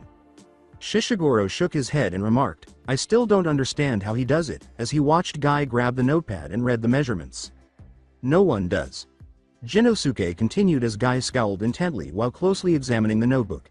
As the brothers watched, wondering what exactly was going through his mind, the man fell silent for almost an hour, reading the notebook in silence. Benkei started to nod off as they watched, his eyes gradually closing. "Yosh. I got it." Shishiguro and Genosuke ignored Benkei's yelp as he hit the floor, instead turning to stare at the man in the green outfit with interest. "Well?" Genosuke asked. "Here's my thoughts on the subject," Guy said with a smile.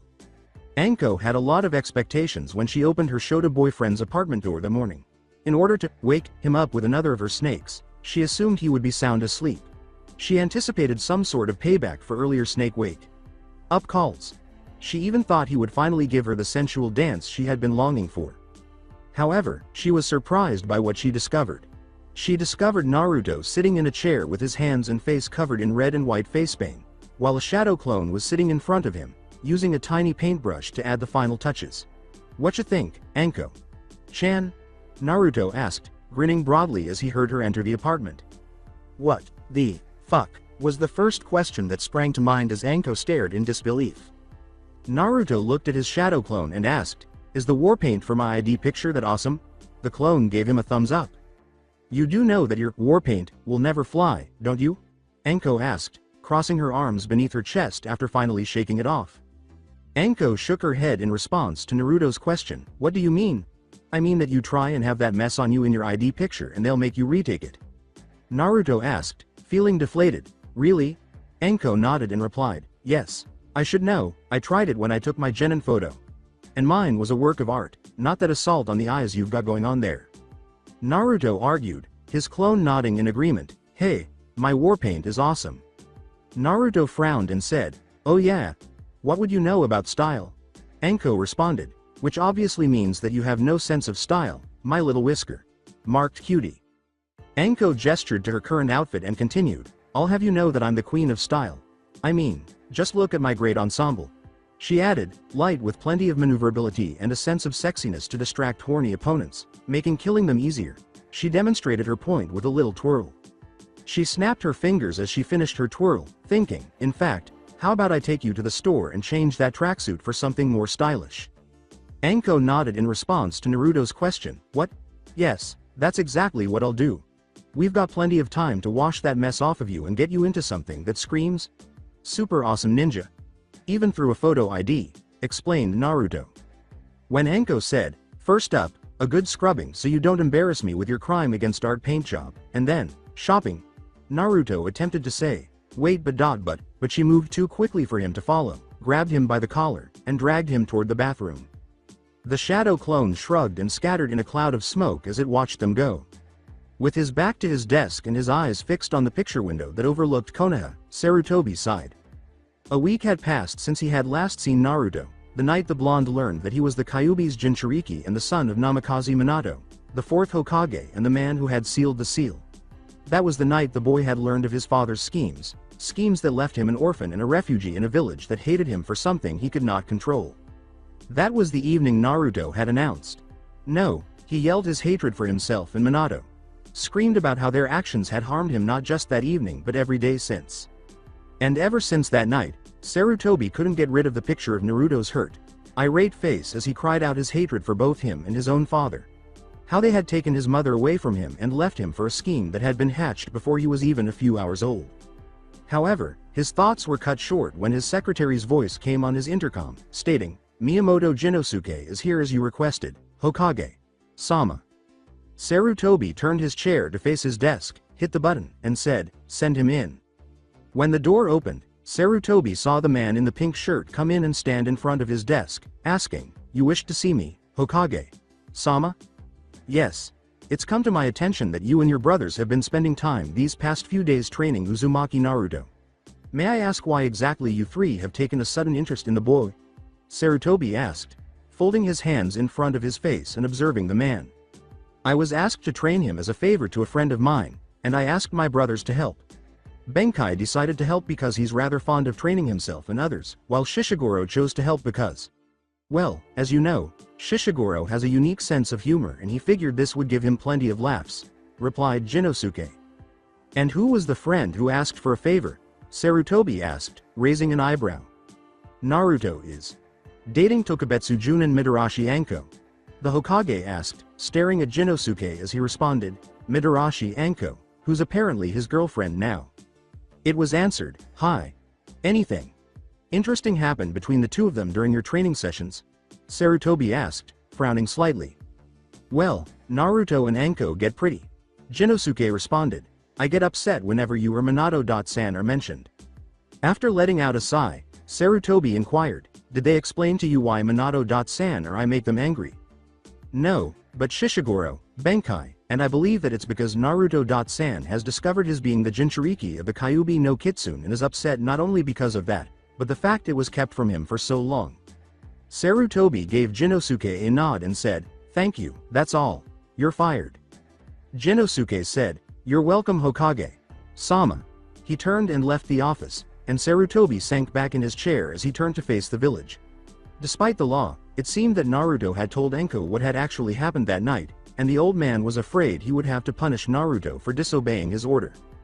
Just as he was about to issue the decision, he had another thought that made him smile. Sarutobi concluded, nodding to himself, I don't even know if Naruto did tell her.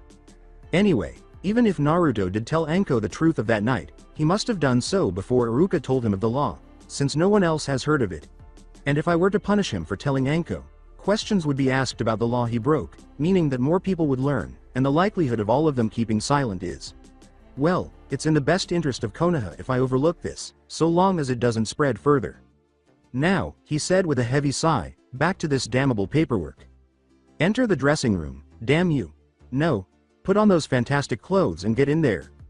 No, damn it, my clothes are already awesome. It was a rather interesting battle of wills, and not one that the employees often got to witness, and given that the combatants consisted of the infamous Tokubetsu Junin Midarashi Anko and the Jinchuriki of the Kyuubi no Kitsune, the employees of the small clothing store continued to watch as Anko put her foot against Naruto's backside and began trying to force him into the dressing room, the blonde gripping the doorframe so hard that it turned his knuckles white. Your jumpsuit looks terrible. Now pay attention, and let me use my impeccable sense of style to assist you. I refused. The purple-haired woman suddenly flashed a rather malevolent smile, and with a quickness that had been honed over years of training, she sprang forward, grabbed the hem of his pants, and yanked them down, exposing his boxers to the onlookers. Anko. Anko was able to push Naruto into the dressing room and shut the door when Naruto attempted to yank it open after Naruto yelled and let go of the doorframe to grab his pants. "Leave me alone, Anko." In an attempt to overwhelm her and force the door open, Naruto shouted through it. "Not until you wear one of the clothes I chose for you so I can photograph your appearance," Anko answered. Anko responded suggestively, "Oh, you have no idea how much I can suck, Naruto-kun." Naruto grumbled back, and Anko grinned as she said, "You suck." There were multiple thuds in the building, one from the dressing room and others from a couple of the male and female employees. In response, Anko burst out laughing so hard she had to lean against the door of the dressing room to keep from falling to the ground. Anko, who was known for being impatient, sighed as she leaned against the wall next to the dressing room where Naruto was getting dressed. It seemed as though she had been waiting a year for the blonde to finish putting on the clothes she had gathered for him, but she knocked on the door and asked, "You finished yet?" Naruto said, Yeah. The door swung open, and Naruto left wearing a black trench coat, a mesh shirt, and blue shinobi slacks. Anko gave the blonde a quick examination, rubbed her chin reflectively, and then shook her head no. Naruto looked at it and replied, "Yeah, not enough orange." Anko said, "Nah, this just doesn't fit you." Anko gave the order, "Try the next one." Naruto grunted as he returned to the dressing room, taking much less time this time to get dressed and leaving in a dark blue shinobi shirt, a brown trench coat, and a pair of black khakis that hung to his ankles. Naruto sighed as he went back into the dressing room after Anko muttered, "Nope, this doesn't work either." After trying and failing a number of other stereotypically shinobi outfits, Naruto eventually returned to his signature jumpsuit, and Anko shook her head, stating, "I guess this is the only outfit that really works on you." "Yes, the first time I did it correctly, although I would like an awesome trench coat like you wear," Naruto added after agreeing. After a few moments of examining the blonde, Anko finally smiled, took the brown trench coat from the stack of clothes, and draped it over Naruto's shoulders. She med thoughtfully as she walked around him, examining him closely. "That's ideal." Naruto turned to the viewing mirror, twisted left and then right as he looked at himself, and then struck a number of badass poses in the trench coat. Anko grinned as he said this, and the blonde smiled as he did so. "Yes, it's fantastic." Naruto nodded, and Anko played fully tousled his hair as she said, "See, I told you my amazing sense of style would be of assistance. I suppose. Hold on, I arrived wearing this jumpsuit. The only thing that changed was that I wore a trench coat. Yes, and with the trench coat, I transformed an orange eyesore into an amazing ninja uniform," argued Naruto, with Anko crossing her arms, "and you're welcome for that. You know, I could have chosen to put on a trench coat by myself." Anko retorted, "But without me you'd have never even considered getting a trench coat, leaving you trench coatless in an orange eyesore." Naruto retorted, "I didn't really need you to do that for me. Again, you're welcome." "But," Naruto started, but Anko interrupted him, saying, "You have to rush to the shinobi registration office for your picture, so we'll have to put this debate for the ages on hold for the time being." "But first, we've got to pay for this trench coat," Anko said, grabbing Naruto by the collar as he turned to face a wall clock and attempted to run to the door. "Being caught stealing before you're even formally registered as a ninja won't look good." Naruto laughed shyly and said, "Oh yeah.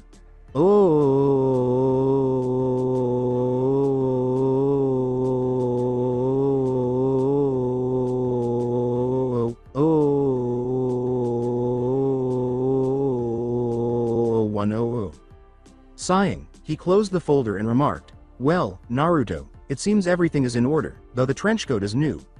A moment later, he discovered a frowning Naruto sitting across from Sarutobi in front of the Hokage's desk, who was examining Naruto's registration documents while attempting to ignore the blonde's rather obnoxious expression. With a tense response, Naruto said, "It was a gift from Anko-chan." Sarutobi nodded in agreement, saying, "Right. I think that's about it now." "Die, old man." When Naruto and Sarutobi turned to face the doorway, they saw a 10-year-old with a kunai in hand rush into the room wearing an orange t-shirt, gray shorts, a gray hat with a tuft of hair sticking from the top, and a long tan scarf. However, he had only taken 4 steps before his scarf slipped under his foot, causing him to fall to the ground with a yelp. The child got up and looked around, asking, "Who did that?" "I was tripped by someone." The child pointed at Naruto and exclaimed, "It was you, wasn't it? It was you who tripped me up." "Avoid being foolish." Your own scarf was trampled underfoot. Sarutobi palmed his face behind Naruto, who glared at the child in response. You also tripped me up. You had to be the one, and you're trying to make me look bad by pointing the finger at my scarf. The child shouted back. With a growl, Naruto stomped up to the boy, grabbed him by the collar, and yelled, "You idiot, you definitely tripped over your scarf. However, that isn't the main point. Are you attempting to kill yourself by rushing into the Hokage's office brandishing a kunai? I should slap you on the head for being so incredibly foolish." A man wearing a dark blue bandana over his head and round lensed sunglasses, dressed in a stereotypical ninja uniform, suddenly rushed into the room and asked, "What do you think you're doing, Sandame's honorable grandson?" "Grandson?" Naruto asked, looking at the child dangling from his hands, who smirked as he said, "That's right. I am the Sandame Hokage's grandson, Sarutobi Konohamaru. What will you do at this point?" After a few moments of staring at the child, Naruto knocked Konohamaru hard on the top of the head, stunning the man, who screamed, "I don't give a damn who you're the grandson of, you idiot. That won't shield you from the repercussions of your behavior."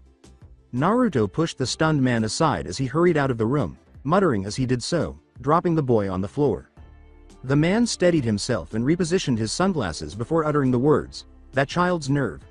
I should go after him and teach him how to behave appropriately around someone of Konohamaru Sama's size."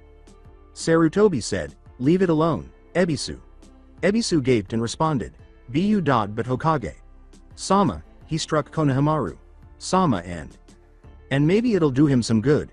Stop him from charging into my office with a kunai threatening to kill me. Sarutobi retorted, the man wearing a band. Well, that is rather questionable behavior, but for someone like that to strike someone like Konohamaru Sama. Well, given that people like Konohamaru-kun aren't prepared to punish him for his actions, perhaps someone like Naruto is needed to teach him that actions have consequences for everyone, even Kages and their families, Sarutobi pondered, speaking out loud. If only you knew the truth of Naruto's heritage.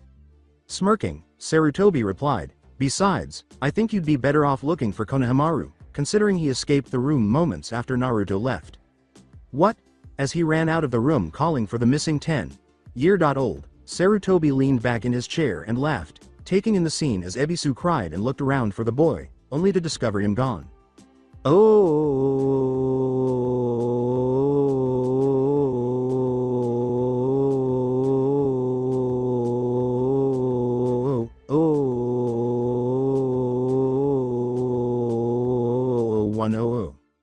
Oi, if you're going to disguise yourself against a fence, at least hold it so that the stripes on the cloth match the fence behind you.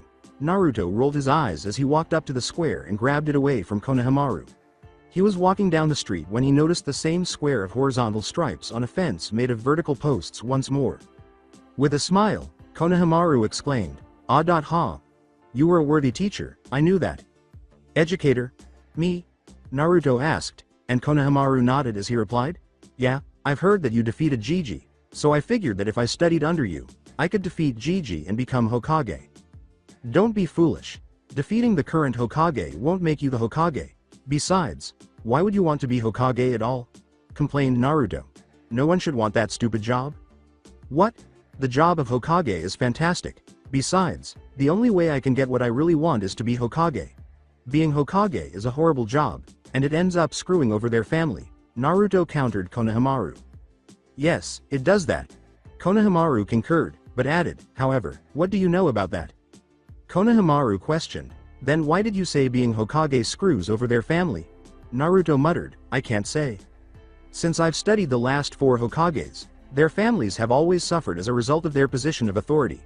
Naruto said, "Something horrible always happens to the families of those who wear the hat, from the Shodai's grandson to the Sandame and Yondaime's wives."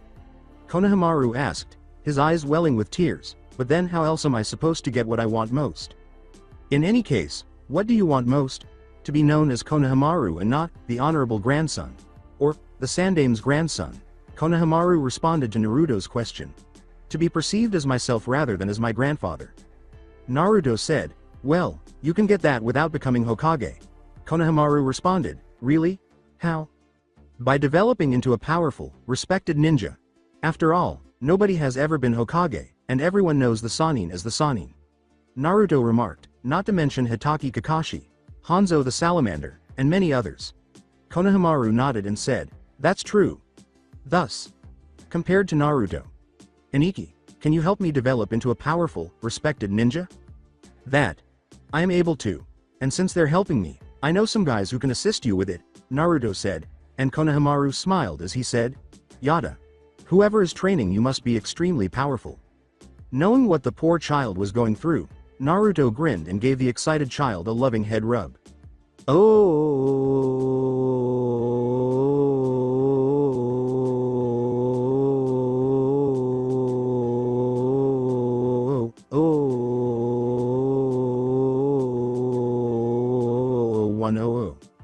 As he said, wait, you want me and my brothers to help you train the grandson of the Sandaime Hokage? Jinosuke, Shishiguro, and Benkei gazed at Naruto and Konohamaru in disbelief. Yes. Benkei questioned Naruto. Why would we do this for you? We're helping Anko out by doing this. I'm doing this to assist a potential shinobi. Shishiguro is doing it because. And Jinosuke is doing it as a favor for Anko. Because he likes to make other people suffer. Konohamaru, who didn't like Shishiguro's justification for assisting his big brother, remarked, Naruto. Aniki, I don't think this is such a good idea anymore. Benkei responded, well, there are times when you act like some kind of a sociopath, Shishiguro. Shishiguro said, you make me sound like some kind of a sociopath. Shishiguro complained, I do not. Jinosuke responded with a sheepish smile, just ignore my brothers, Konohamaru. Let's get Naruto started on his next level of training and get you started on yours. What? Why? Well, since you chose to have us take on a new student, you have to start on the next level as punishment, Jinosuke said in response to Naruto's question. I mean, as a prize for being so proactive. As Konohamaru attempted to flee, Shishiguro grabbed him by the collar and grinned, saying, oh no, it's far too late to run now. Naruto responded, oh. You will receive training if you want us to do it for you.